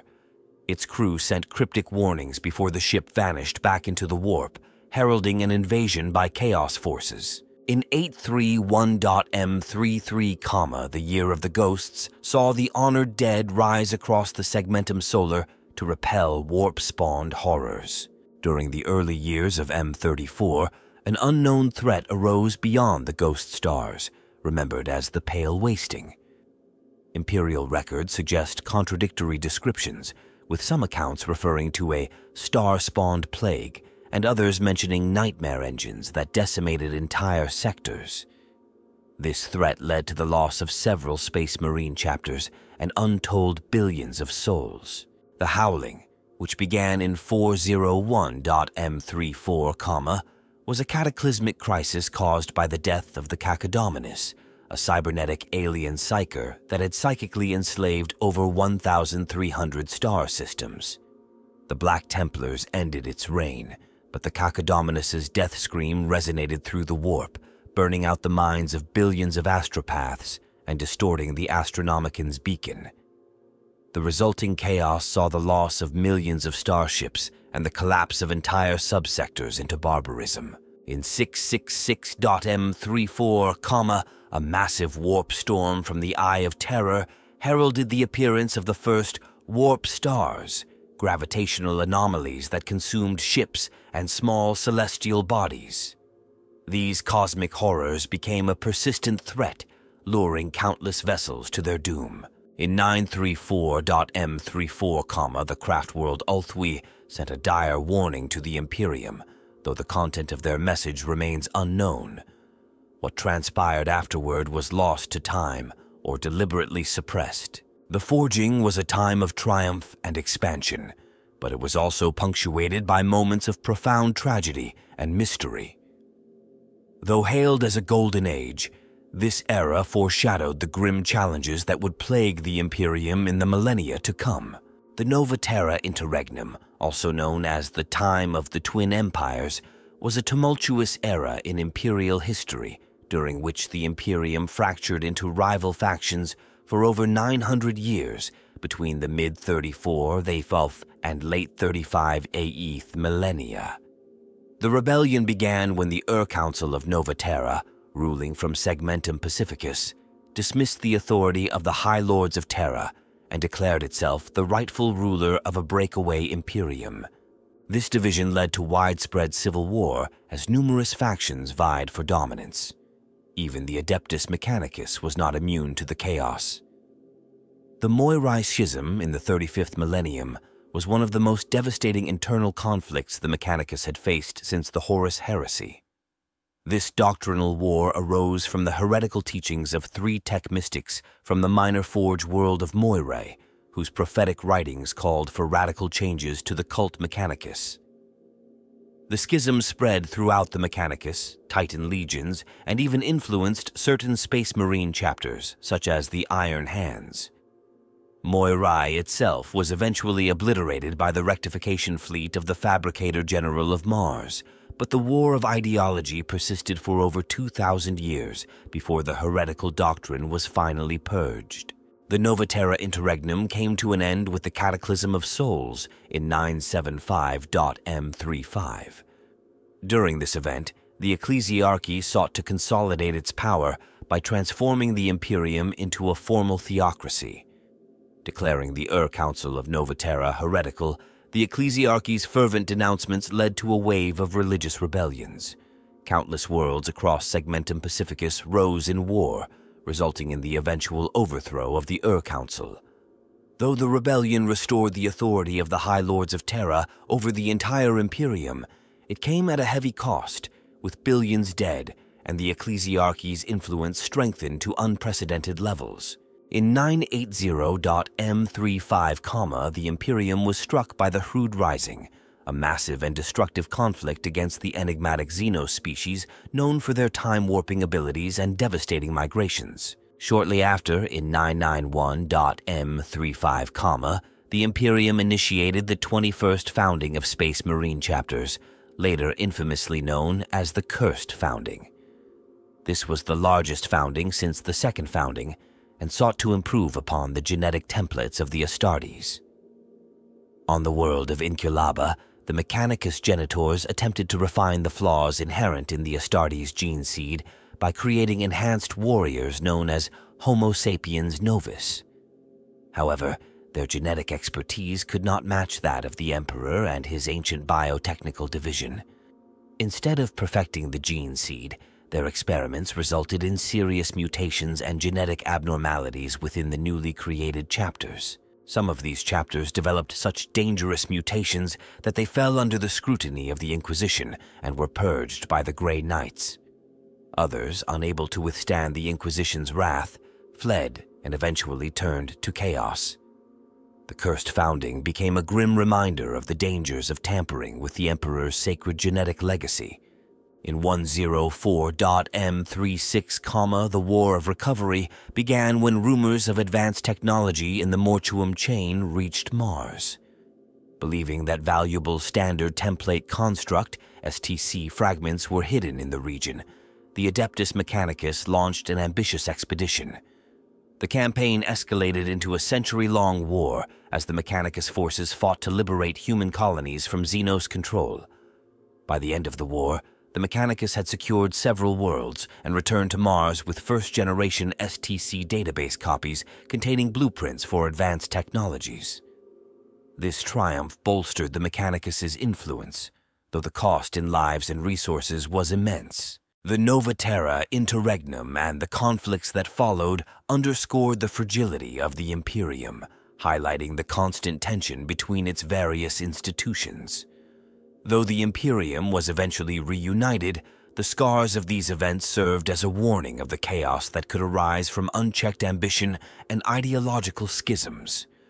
Despite the restoration of centralized power, the Imperium's history remained one of struggle, sacrifice, and the tenuous balance between unity and division. The Age of Apostasy was a dark and violent era defined by unchecked zealotry, civil war, and ruthless repression. Political division and mistrust, which had been brewing since the Nova Terra Interregnum, reached a devastating peak in the 36th millennium. Corrupt ideologues twisted the word of the Emperor to suit their ambitions, plunging the Imperium into chaos. Around 200.M36, the Reign of Blood began, when Gogi Vandir, a fanatical tyrant, seized control of both the Adeptus Ministorum and the Adeptus Administratum. Through manipulation, coercion, and murder, Vandir consolidated unprecedented power, initiating a brutal regime.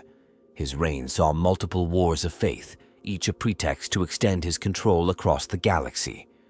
For 70 years, Vandir ruled through fear, his cruelty enforced by his elite warrior bodyguards known as the Brides of the Emperor.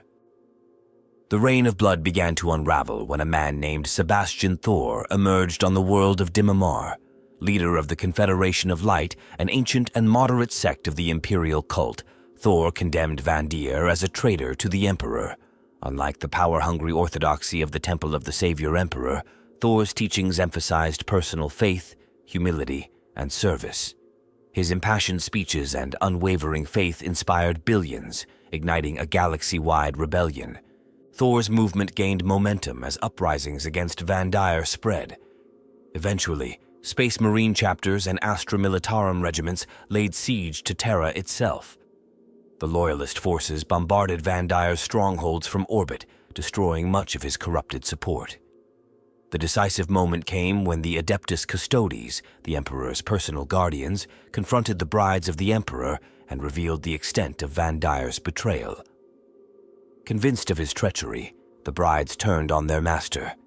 Vandir was assassinated, and the Reign of Blood ended in a final act of betrayal against the tyrant. In the aftermath, Sebastian Thor was appointed ecclesiarch and implemented sweeping reforms.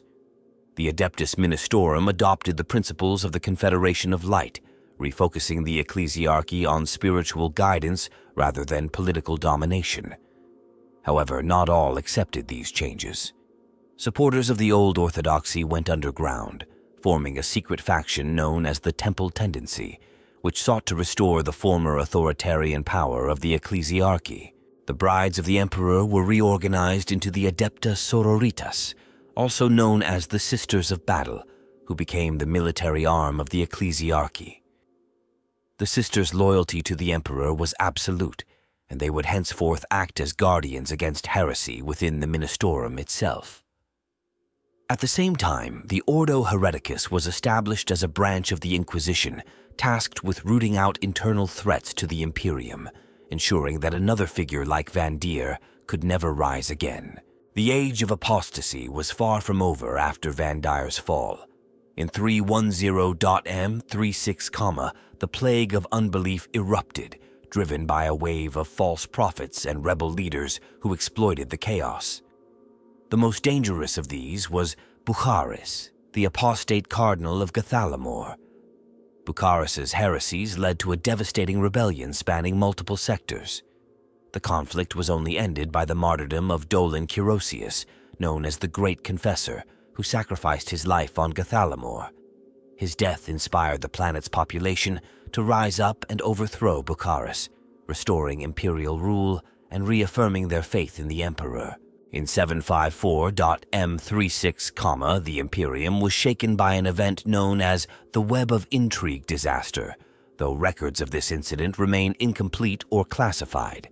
By 989.M36, the strain on the Imperium had grown immense. Warp rifts, including the Eye of Terror, expanded, intensifying the warp's influence across real space. The Golden Throne, sustaining the Emperor's physical form and powering the Astronomicon, required ever more psychers to maintain its function. The tech priests of Mars demanded a dramatic increase in the collection of psychers. In response, the black ships increased their voyages, gathering 4 times the usual tithe of psychers. From this point onward, tens of thousands of psychers were sacrificed daily to maintain the beacon that allowed interstellar travel and communication. The Age of Apostasy left deep scars on the Imperium. Though order was restored, the horrors of religious tyranny and civil war reshaped the Imperium's institutions, strengthening the ecclesiarchy's spiritual authority, but reinforcing the Imperium's obsession with vigilance, sacrifice, and suspicion. It was a time when the Imperium teetered on the edge of annihilation, saved only by the faith and resilience of those who truly believed in the Emperor's vision. The Age of Redemption was a period of intense zeal and fervor as the Imperium sought to atone for the horrors of the Age of Apostasy. Heretic pyres blazed across 1,000 worlds as Imperial citizens sought to purge their sins against the Emperor through acts of retribution and the burning of perceived heretics. The Imperial cult grew stronger than ever, fueled by a desire for redemption through fire and blood. A series of Imperial crusades was launched to reclaim lost territory and push back the encroaching forces of chaos, orcs, and other alien threats. However, the fanatical obsession with crusading in the Emperor's name left many Imperial worlds defenseless as vast sector fleets, space marine chapters, and Astra Militarum regiments were drawn into protracted redemption crusades. This religious frenzy reached dangerous heights, leaving entire sectors vulnerable to attack. In 010.M37, the Imperium was struck by the wrath of the Chaos Sun when the red giant star at the heart of the Maxil Beta system exploded in a cloud of warp flame. Entire worlds within hundreds of light years were consumed, their populations either mutated into abominations or possessed by warp entities. The High Lords of Terra responded by mobilizing nearby forces, including the Grey Knights, a dozen Space Marine chapters, Astra Militarum regiments, and the newly formed Orders Militant of the Adepta Sororitas. The massive campaign that followed helped heal the divisions caused by the treachery of Goga Vandir, uniting the Imperium in a shared struggle against chaos. In 020.M37, the High Lords initiated the Great Cull, a brutal purge within the Adeptus Terra and across Imperial worlds to root out corruption and prevent any future betrayal akin to the Reign of Blood. This widespread cleansing was intended to ensure unwavering faith in the Emperor's divine authority. Among the most devastating conflicts of the Age of Redemption was the Abyssal Crusade of 321.M37. The crusade began when Saint Basilius, a revered living saint of the ecclesiarchy, declared 30 Space Marine chapters lacking in their devotion to the Emperor. These chapters were sent into the Eye of Terror to atone for their perceived sins by purging worlds lost to Slanesh during the fall of the Aeldari. Few ever returned from this deadly penance. Another catastrophic conflict was the Ecclesiad War, which began in 555.M37 when the Apostles of the Blind King, a rogue faction of tech priests, launched a genocidal campaign. Viewing humanity as an affront to the machine god, they used forbidden technology from the Age of Technology to turn stars into supernovae, annihilating entire regions of Segmentum Obscurus. The war ended after the navigator Joyra Macron discovered the palace warship of the Blind King hidden in the warp. Macron guided the Imperial Navy's Dominus Astra to its location, where its lance batteries destroyed the warship, killing the Blind King. Without his leadership, the Apostles of the Blind King were defeated, and their star-killing weapons were locked away in the vaults of Mars. In 754.M37, an ideological movement known as the Children's Crusade swept across the Imperium. Inspired by visions of a better, more tolerant galaxy, countless menials and laborers rebelled against their harsh lives. The movement, popular among the youth, led billions of young pilgrims to seek transport to Terra for a holy pilgrimage. Many were captured by pirates, but the majority vanished into the warp, becoming collectively known as the Lost Crusade. The Heavenfall massacres occurred in 956.M37, though Imperial records provide few details. This tragic event remains shrouded in mystery, another dark chapter in an era defined by both redemption and devastation. The Age of Redemption, though a time of renewed faith and unity, was also marked by unchecked fanaticism, catastrophic wars, and devastating losses. It reinforced the Imperium's reliance on fear, sacrifice, and unyielding devotion, leaving behind a legacy of both heroism and sorrow. In the late 37th millennium, the Tau, a humanoid race native to the arid world of Tau in the Ultima Segmentum, unified under a collectivist philosophy known as the Greater Good. This ideological shift spurred a period of rapid technological advancement and interstellar expansion. The Tau Empire quickly established itself in the eastern fringes of the Milky Way galaxy, colonizing numerous worlds and forming a burgeoning interstellar power. Despite their rapid rise, the Imperium of Man only encountered the Tau Empire relatively late, in 963.M41, during the Battle of Malbede, where the Ultramarines engaged a Tau expeditionary fleet for control of the Cursed World. Due to this late first contact, conflicts between the Imperium and the Tau have been less frequent compared to the Imperium's long-standing wars against species like the Orcs and the Aeldari. As the Tau Empire expanded, it absorbed several other intelligent species into its society, including the Kroot, known for their predatory, adaptive biology, and the Vespid, an insectoid race skilled in aerial combat. Additionally, some human worlds in the eastern fringes defected from the Imperium, lured by the Tau's promises of cooperation and prosperity under the Greater Good. These human defectors, referred to as Guevesa, are considered heretics of the highest order by the Imperium, whose faith demands unwavering loyalty to the Emperor. To Imperial authorities, the Guevesa represent a blasphemous betrayal and a dangerous precedent for other vulnerable human worlds. The Waning was a grim period in Imperial history, when the Imperium's military forces, exhausted from the Redemption Crusades, could no longer defend the galaxy's vast territories. Star systems fell to orc invasions, chaos uprisings, and rebellion. Entire sectors descended into anarchy, forcing the Administratum to hand over control of many regions to Space Marine chapters, whose unmatched strength was necessary to maintain stability in lawless territories. In 112.M38, the survivors of the Abyssal Crusade returned from the Eye of Terror after purging over 400 worlds. Instead of receiving honor, Chapter Master Konvak Lan of the Vorpal Swords denounced St. Basilius as a false idol, accusing his veneration of being heretical. Within a year, all shrines and relics dedicated to Basilius were destroyed, and the saint's remains, along with relics and followers, were incinerated by being launched into a star. In 666.M38, a horrific event known as the Grim Harvest unfolded when a fleet of twisted space hulks emerged from the warp near Terra. These corrupted starships, some identified as Lost Crusade pilgrim transports, carried mutant and demon-possessed horrors. The Inquisition worked tirelessly to conceal the existence of this fleet and contain its abominations.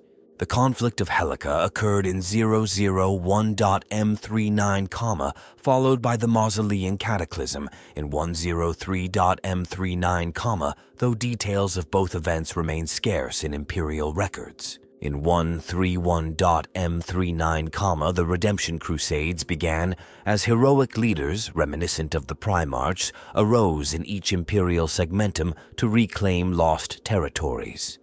Their combined crusades expanded the Imperium's borders further than they had been in centuries. Yet, after 50 years of triumph, all 5 heroes mysteriously vanished, leading Ecclesiarch Inovian III to declare them Imperial saints who had returned to the Emperor's side. The 12th Black Crusade, also known as the Gothic War, erupted in 139.M41 when Abaddon the Despoiler led Chaos forces from the Eye of Terror into the Gothic sector. Warp storms severed the sector from Imperial reinforcements, allowing Abaddon's armies of Chaos Space Marines, renegade chapters, and demonic hosts to wage a massive campaign of destruction from 139.M41 to 160.M41. The war only ended when Imperial reinforcements arrived as the warp storms dissipated. Despite their defeat, Abaddon's forces escaped with two of the ancient Blackstone fortresses, immense alien constructs capable of devastating entire solar systems. The loss of these powerful artifacts would haunt the Imperium in the millennia to come. The Macarian Crusade began in 392.M41 under the leadership of Lord Commander Solar Macarius, who led the largest Imperial army since the Great Crusade. In just 7 years, Macarius reconquered 1,000 worlds on the Imperium's western fringes, bringing the Emperor's light to regions long lost to darkness. However, upon Macarius's death, the territories he had claimed fractured into civil war and chaos.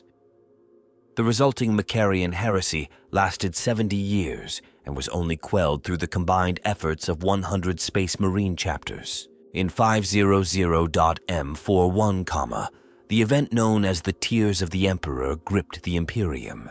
Across Hive worlds, Shrine worlds, and even Feral worlds, billions of people reported visions of the Emperor weeping. Statues of the Emperor were said to shed tears, and stormy skies were believed to reign with the Emperor's sorrow. Pilgrims, priests, and soldiers alike claimed to witness these visions.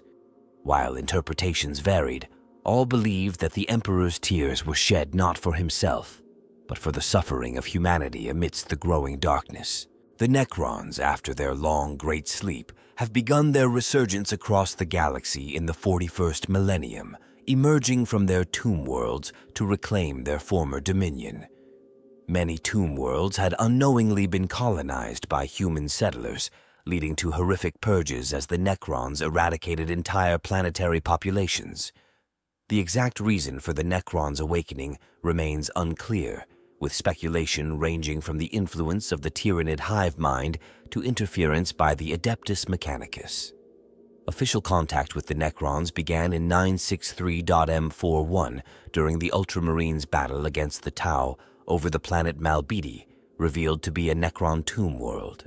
Despite their technological mastery, not all Necron tomb worlds survived the eons unscathed. Some were destroyed by natural disasters such as supernovae and tectonic upheavals, while others fell victim to Aeldari retribution or accidental damage from other species. The Necrons' awakening has been sporadic, with some tomb worlds activating during historical events like the Great Crusade or the Nova Terra Interregnum, while others remain dormant even in the era Indomitus. The process of revivification is fraught with danger. Many Necrons emerge with degraded memories or reduced intellect, becoming little more than mindless automatons.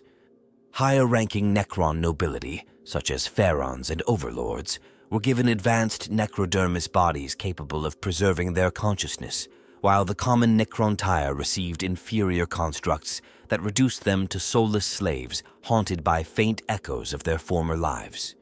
Tomb worlds are most vulnerable during their awakening, as the energy required to reactivate them can be detected across vast distances, often attracting unwanted attention. In such cases, the initial defense falls to Canoptech, constructs like spiders, scarabs, and wraiths, all controlled by the Tomb World's master program until the Necron nobility is fully revived to take command. The motives of Necron rulers vary. Some dynasties seek to recover lost territories through diplomacy, while others pursue relentless military campaigns or engage in internal politicking to rebuild their ancient glory. Some Pharaons even dream of reversing the curse of biotransference, searching for a way to regain their organic forms. However, without a unified triarch, each dynasty pursues its own goals, often resulting in fragmented and unpredictable campaigns. As more tomb worlds awaken, the galaxy has begun to recognize the coordinated resurgence of the Necron dynasties. Once perceived as isolated alien raids, the Necron incursions are now understood as precursors to a galactic-scale disaster. Some Necron overlords take a calculated approach, consolidating their strength before striking, while others launch immediate attacks to catch neighboring species off guard.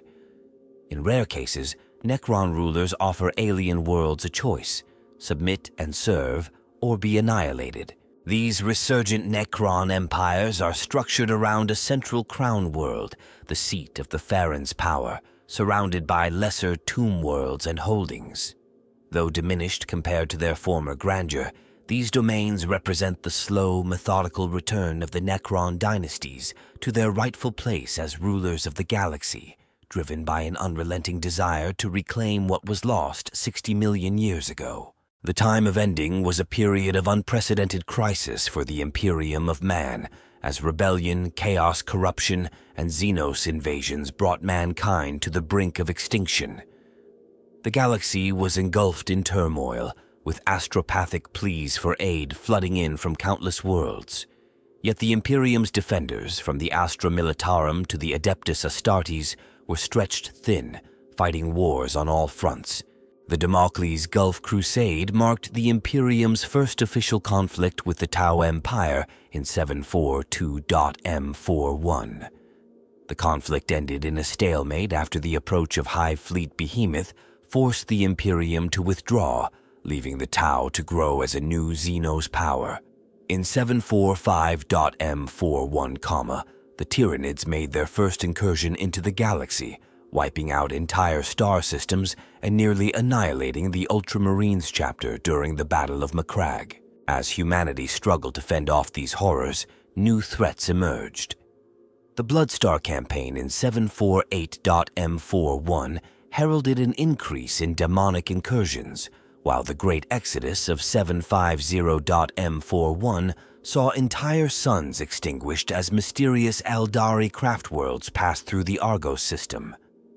In 757.M4, the zombie plague erupted on Hydra Minoris, unleashing waves of Nurgle-corrupted undead. The Imperium endured countless devastating conflicts, including the Siege of Rox, where a 17-year war ended with a demonic incursion, and the Badab War, where Luft-Huron, the tyrant of Badab, declared his secession and led his astral claws into heresy. Hive Fleet's Kraken and Leviathan continued the Tyranid menace, claiming entire sectors and decimating Space Marine chapters like the Scythes of the Emperor and the Lamenters. In the late M41, the Imperium faced repeated Orc invasions led by warlords like Gazk'Kul Thraka, culminating in the Third War for Armageddon in 998.M41. At the same time, Abaddon the Despoiler launched his 13th Black Crusade in 995.M41, intent on breaching the Cadian Gate. The Chaos Forces, led by the Traitor Legions, unleashed a cataclysmic assault, seeking to tear apart the Imperium itself. In 999.M41, the Imperium faced simultaneous apocalyptic events. The Siege of Fenris saw the Space Wolves defend their homeworld against the Thousand Suns and Magnus the Red, while Hive Fleet Leviathan approached Baal, home of the Blood Angels, even as a demon army led by Kabanda descended upon the system. The Astronomicans' flickering light and growing warp storms signaled a dark fate, with countless worlds falling into rebellion, Xenos invasions, and chaos corruption. The time of ending culminated in the fall of Cadia, where Abaddon himself led the final assault. Despite the valiant defense of the Imperial forces, the Cadian Gate was shattered, allowing the forces of chaos to pour into the galaxy. As the Tyranids pressed closer to Terra and Hive Fleet, Leviathan continued its inexorable advance, the Imperium's fate hung by a thread. The galaxy teetered on the edge of annihilation, and all of humanity's hopes rested on the Emperor's light to withstand the darkness. The Tyrannic Wars began with the Tyranids' first recorded incursion into the Milky Way galaxy in 745.M41, marking the Imperium's introduction to this extragalactic menace. These conflicts began with the devastating arrival of Hive Fleet Behemoth, a swarm of unimaginable size and destructive capability. Hive Fleet Behemoth made its presence known in the Eastern Fringe, where the Adeptus Mechanicus had established an explorator research station on the planet Tyran. The station identified a string of nearby worlds that had been stripped of all biomass and atmosphere, their surfaces left barren and lifeless. Tyran soon suffered the same fate, consumed entirely by the approaching swarm. An Imperial Inquisitor, Fidus Cryptman, received reports of the destruction and arrived at Tyran to investigate. His team discovered a hidden data codex deep beneath the planet's surface, containing valuable information about the unknown invaders. With this data, Cryptman mapped the pattern of attacks and predicted the course of the oncoming threat. However, his findings came too late to save many nearby systems. A unique Tyranid phenomenon known as the Shadow in the Warp silenced psychic communication and warp travel in affected star systems, cutting planets off from any possible aid. The Hive Fleet, named Behemoth, carved its way into the realm of Ultramar, home to the Ultramarines chapter of the Adeptus Astartes.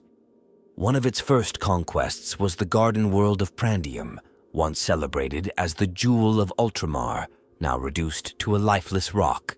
The Ultramarines, under the command of Chapter Master Marneus Calgar, launched a desperate campaign to stem the swarm's advance. The conflict culminated in the Battle of Macragge, where Calgar led the entire chapter in a final stand against the Tyrannid onslaught. The northern polar fortress of Macragge became the site of a heroic last stand, where the Ultramarines' veteran First Company was wiped out to the last warrior, sacrificing themselves to hold the line. The Hive Fleet was ultimately annihilated with the assistance of the Imperial Navy's Battlefleet Baka and the self-sacrifice of the Emperor-class battleship Dominus Astra. Though Hive Fleet Behemoth was destroyed, the victory came at a dire cost. The losses sustained by the Ultramarines and the Imperium signaled that the Tyrannids were not a fleeting threat, but a vast apocalyptic force that could return at any moment with even greater numbers. This conflict marked the beginning of humanity's desperate struggle against a foe unlike any other they had encountered before. The second major Tyrannid invasion of the Milky Way galaxy was designated Hive Fleet Kraken. Unlike the unified mass of Hive Fleet Behemoth, Kraken's strategy was far more insidious and complex. It divided itself into numerous smaller splinter fleets, which struck seemingly at random across Imperial space. These splinter fleets overwhelmed entire star systems before reinforcements could respond, spreading devastation like a malignant Xenos cancer across the galaxy. The pivotal battle against Hive Fleet Kraken took place on Ikar 4th, an Imperial Hive world, in 993.M41. The Imperium's response was formidable, but so was the enemy, the Scythes of the Emperor and Lamenters. Chapters of the Adeptus Astartes bore the brunt of the fighting alongside the Asuriani of craft world Iyanden. Despite their valor and expertise, all three forces suffered catastrophic losses during the conflict. Imperial records recall the staggering scale of the combat. Lieutenant Cage of the Last Chancer's Penal Legion remarked that the Astra Militarum lost over 1 million men at Ikar 4. While this figure may exaggerate the precise number of fallen soldiers, it underscores the desperate and unforgiving nature of the battle. Given that Hive worlds house billions of inhabitants, a loss of this magnitude, though massive, was not entirely unexpected during such a crucial defense.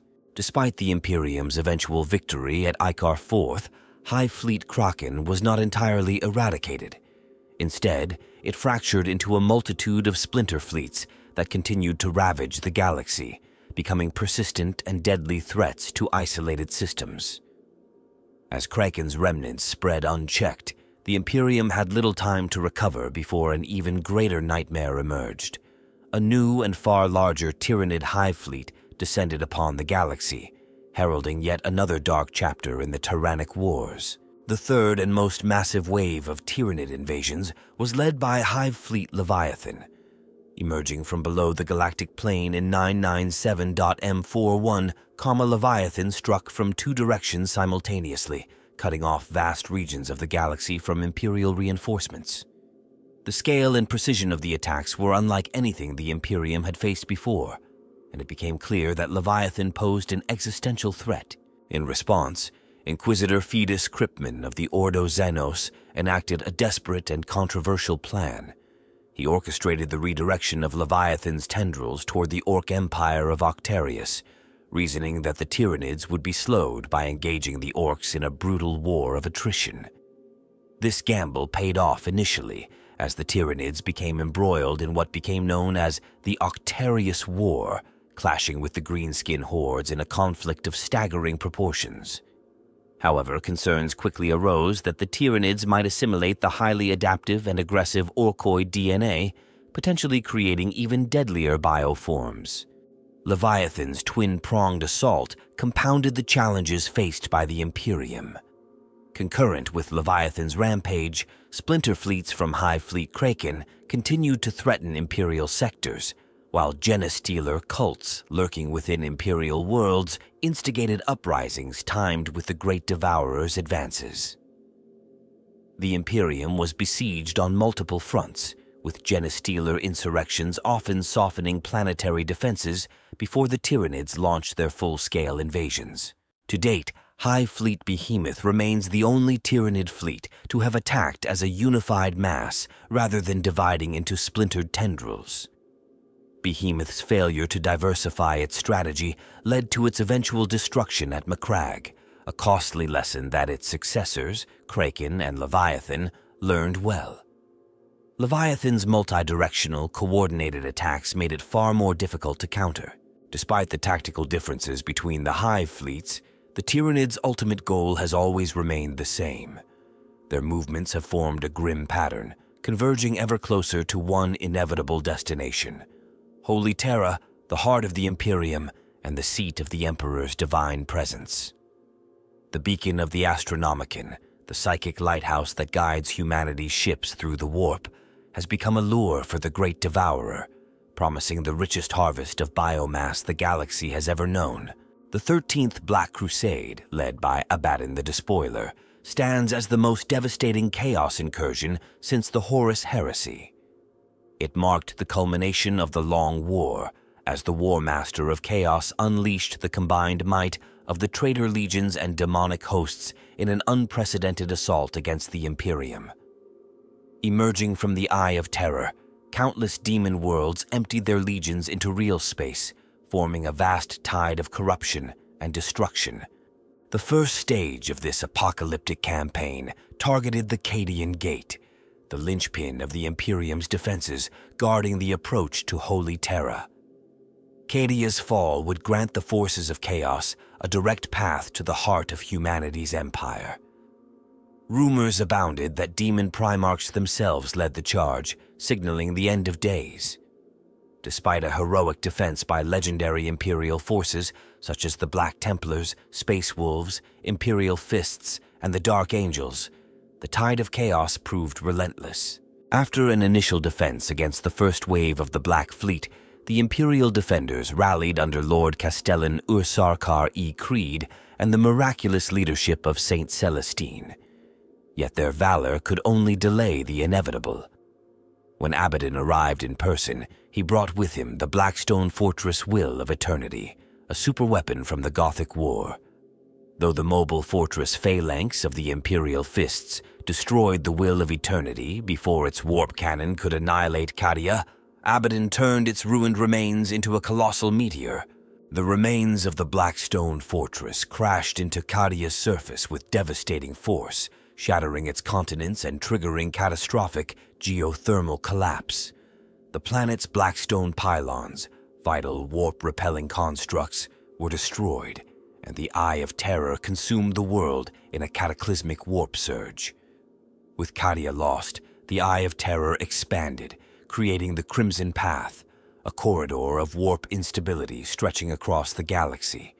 Despite securing the Cadian Gate, Abaddon's advance toward Terra stalled due to the fractious nature of his forces and the fierce resistance of remaining Imperial armies. As chaos consolidated its grip on the region, a blighted Chaos Empire formed around the ruins of Cadia. In 986.999.M41, as the galaxy reeled from the devastation of the 13th Black Crusade, the Adeptus Mechanicus brought grim news to the High Lords of Terra. The Golden Throne, the life support system sustaining the Emperor, was failing. Lacking the necessary knowledge to repair the ancient device, the Mechanicus feared that the Emperor's death was imminent. Should he perish, the Imperium of man would be left defenseless, alone in a galaxy consumed by darkness and chaos. The fate of humanity hung by a thread as the time of ending drew ever closer. During the chaos of the 13th Black Crusade, the Tau Empire exploited the Imperium's weakened defenses in the eastern fringe to launch its Third Sphere expansion. This wave of conquests saw the Tau wage several key campaigns, known among Imperial historiators as the Zeist Campaign, the Prefectia Campaign, and the Second Agrellan Campaign.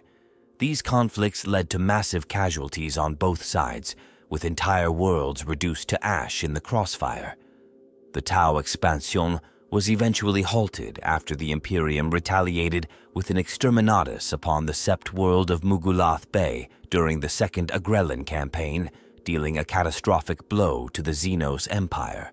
Amid the devastation of the galaxy-spanning war, a series of extraordinary events unfolded that culminated in the resurrection of the Ultramarines Primarch Robut Guilliman.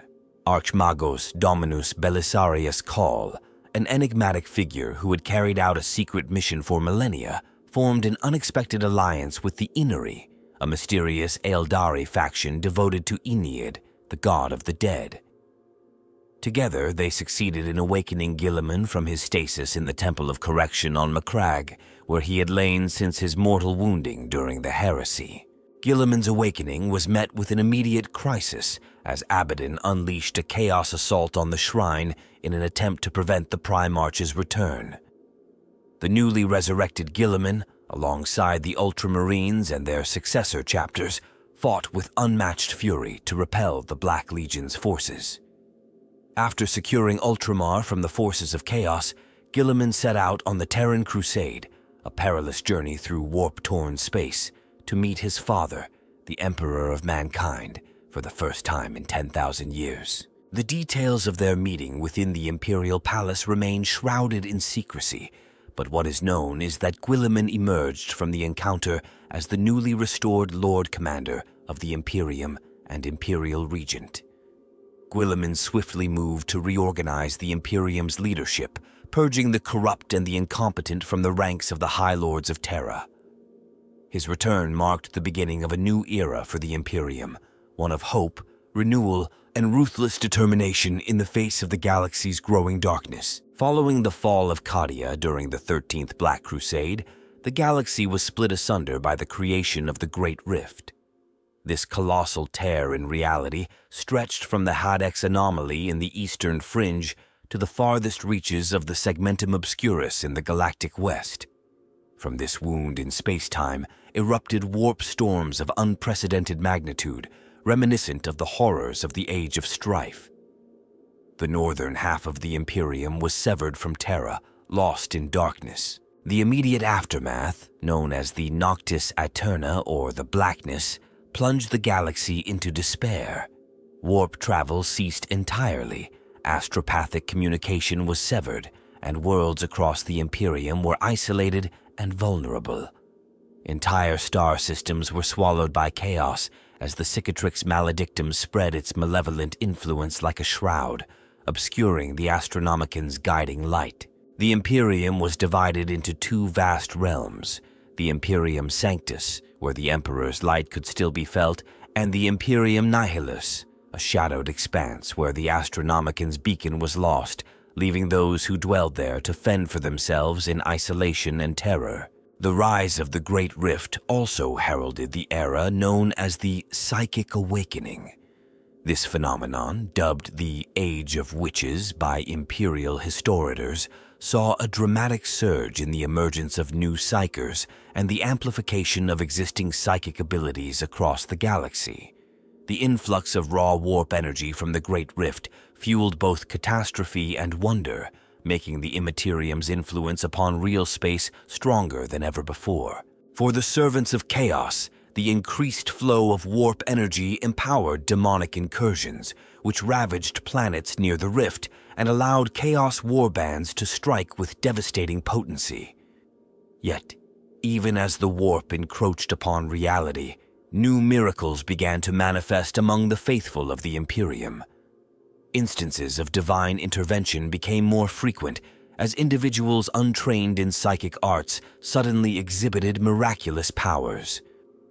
On battlefields ravaged by the horrors of chaos, Sisters of Battle and other devout Imperial servants displayed unprecedented feats of supernatural protection and healing, believed to be manifestations of the Emperor's divine will. The psychic awakening did not only affect humanity. The craft world Aeldari saw their farseers and warlocks wield unprecedented levels of psychic might. Yet such power came with a cost, as uncontrolled energies brought the risk of demonic possession and warp corruption. The awakening also destabilized the agendas of Xenos races as the tides of fate shifted unpredictably across the stars. For every world consumed by the forces of the dark gods, there was another saved by a sudden outpouring of inexplicable resilience and faith. The psychic awakening reshaped the destiny of the galaxy, bringing equal parts devastation and hope as all factions struggled to adapt to the new reality born from the era of the Great Rift. As the first waves of warp storms engulfed Holy Terra following the creation of the Great Rift and the onset of the Noctis Eterna, the skies above the throne world churned with crimson fury. A malevolent red haze hung over the capital of humanity, thick with the stench of blood. Khorne, the blood god, driven by his eternal thirst for dominance and destruction, seized the opportunity to claim ultimate glory.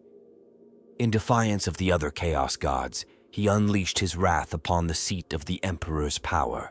88 cohorts of the demon blood legions surged forth from the warp, descending upon Terra in an apocalyptic assault known as the Red Host. The air thickened with an unnatural mist as rivers of gore spilled from the demon portals. The demons assembled before the Lion's Gate, their singular aim to breach the hallowed Imperial Palace and tear down the Golden Throne itself. The palace's formidable defense arrays and unmatched gun batteries roared in defiance, but even their relentless firepower could not stem the overwhelming tide alone.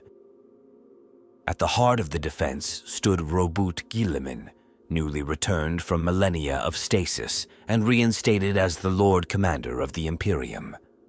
Clad in the armor of fate, the Primarch led a combined force of Primaris Space Marines, Adeptus Custodes, and the Sisters of Silence in a heroic stand against the demonic horde. The battle was brutal and unrelenting. The Custodians and Sisters of Silence, immune to the psychic horrors of the warp, cleaved through the bloodletters with unmatched precision, while the Primaris Space Marines executed disciplined fire patterns to cut down the charging bloodthirsters.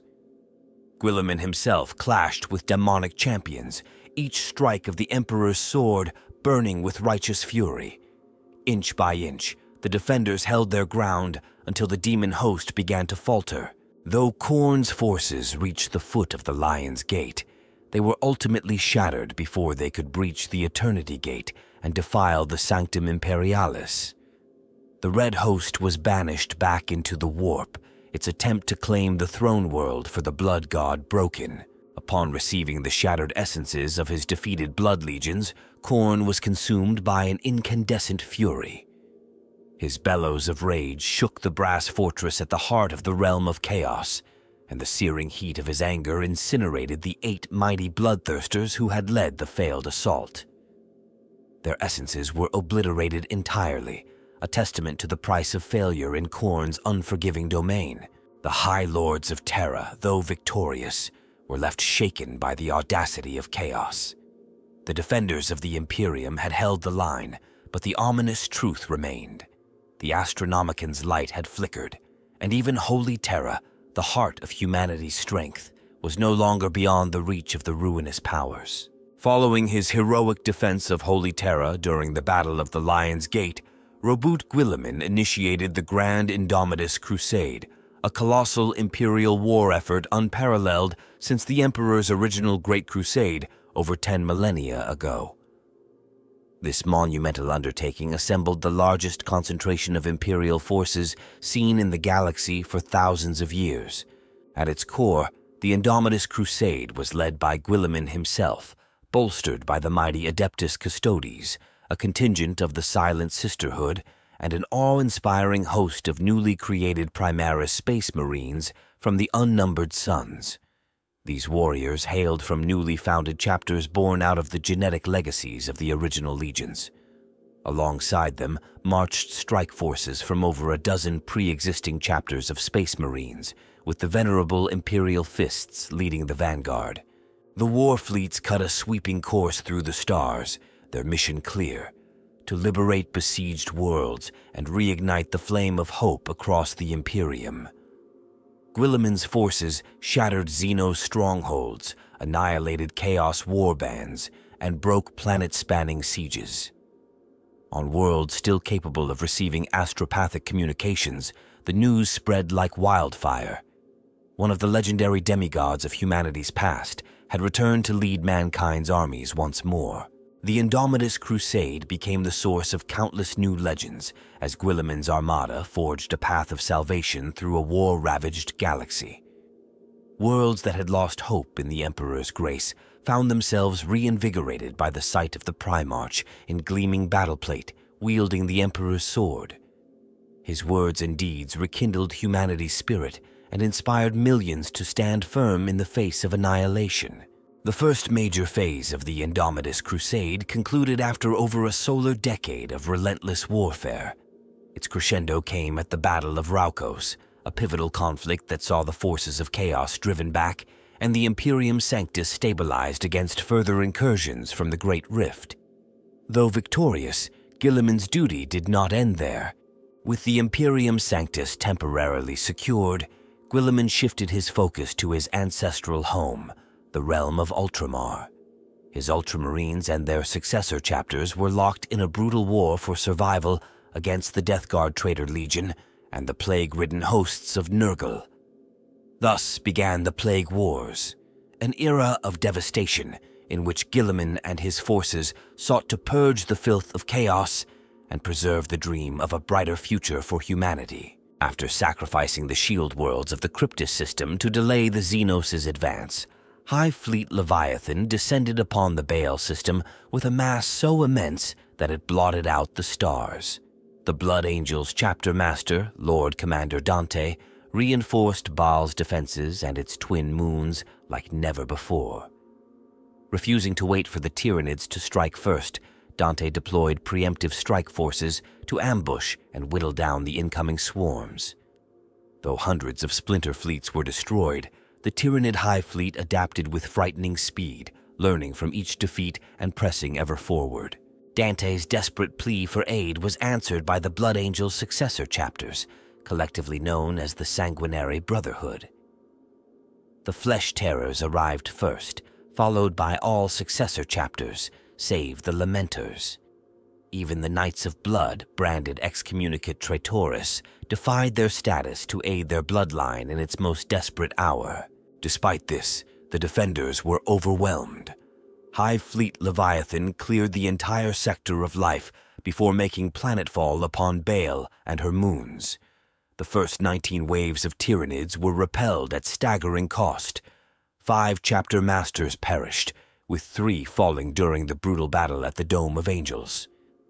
Baal Secundus was reduced to a barren wasteland, its deserts scoured of life. The remaining Space Marines withdrew to the ruins of their fortress monastery for a final stand as the next wave of Xenos surged downwards. Doom seemed inevitable for the sons of Sanguinius. In the midst of this cataclysm, the galaxy was split by the birth of the Great Rift, a tear in reality unleashed by the 13th Black Crusade. Warp storms engulfed the Baal system, severing Leviathan's hive-mind connection. Baal Prime was overrun, its defenders annihilated. On Baal itself, Dante led his warriors in fighting retreats that seemed increasingly futile. Time warped under the influence of the rift. What felt like days to the Blood Angels could have been years for the rest of the galaxy. As the Blood Angels prepared for their final moments, the stars returned. The Tyranids paused, searching for the psychic signal of their Hive fleet. But it was gone. In its place, an Imperial fleet descended like a host of angels. Reboot Guilliman had arrived at the head of the Indomitus crusade. Guilliman's forces clashed with the Tyranids in a series of devastating battles, ultimately purging Baal of the Xenos threat. Once the planet was secured, Guilliman led efforts to rebuild both the world and the chapter. Reinforcements of Primaris Marines replenished the ranks of the Blood Angels and their successors, fortifying them for the battles ahead. Recognizing Dante's leadership and valor, Guilliman named him Regent of the Imperium Nihilus, entrusting him with the monumental task of reclaiming the war-torn half of the Imperium lost to the Cicatrix Maledictum. Yet, the fate of Hive Fleet Leviathan remained a mystery. Upon the desolate moon of Baal Prime, a chilling clue was discovered. Towering piles of Tyranid skulls arranged in the symbol of the Blood Angel's ancient nemesis, the 8-pillared mark of the bloodthirster Kabanda and his Cornate Legion. The Hive world of Vigilus was a critical link between the Imperium Nihilus and the Imperium Sanctus through the Nachmund Gauntlet, one of the few stable routes through the Great Rift. Recognizing its importance to the survival of the Imperium, the planet became a target for Xenos and Chaos forces, including the Black Legion led by Abaddon the Despoiler. The ensuing conflict became known as the War of Beasts. Despite the combined efforts of multiple Space Marine chapters led by Ultramarines, Chapter Master Marneus Calgar, the Black Legion's invasion was repelled. However, Vigilus remained under constant threat from Orcs, Drukhari, and Genestealer cults, ensuring that the war for the planet was far from over. The Talledus War was a war of faith fought during the era Indomitus between Chaos forces and the Imperium for control of the Shrine World of Benediction, located in the Talledus system of the Veritas subsector. Though Benediction was the primary target, all inhabited worlds in the system came under attack, led by the Word-Bearer's Dark Apostle Cor Ferron. The Word-Bearer's goal was to convert humanity to the worship of the Chaos gods by toppling a shrine world of immense importance to the imperial religion.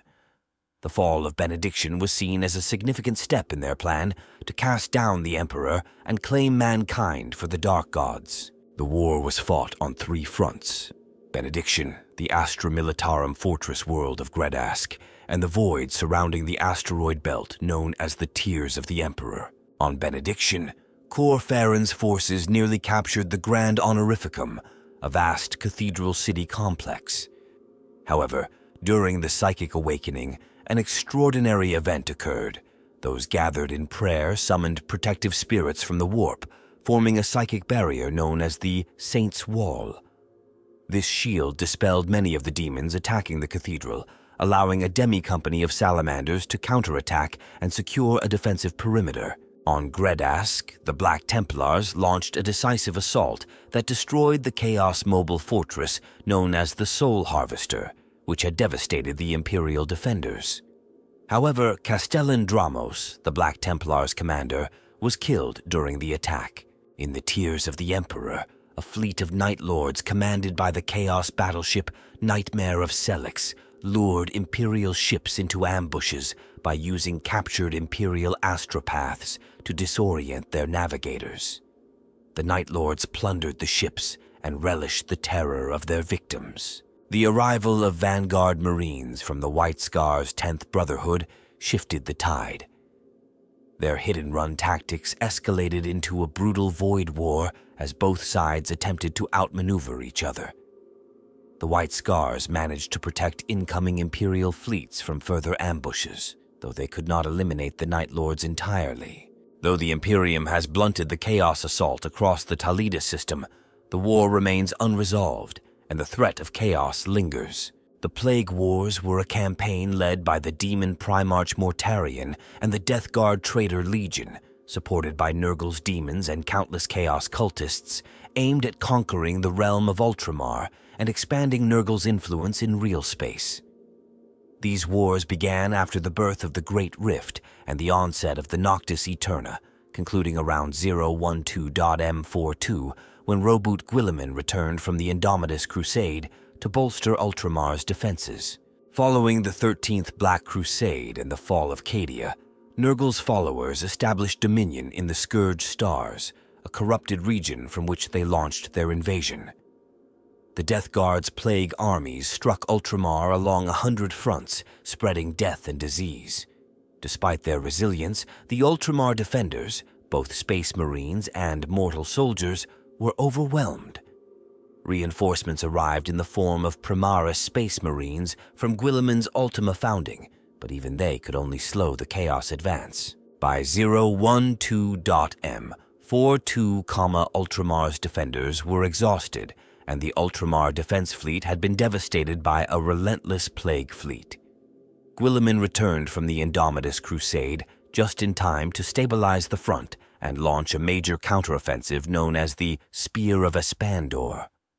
This maneuver pushed back Nurgle's forces and culminated in a final stand on the world of IAX. The Death Guard Primarch Mortarion was eventually forced to retreat under the cover of a virus bomb detonation, aided by the fact that Nurgle's forces were being attacked in the Scourge Stars by the armies of Khorne.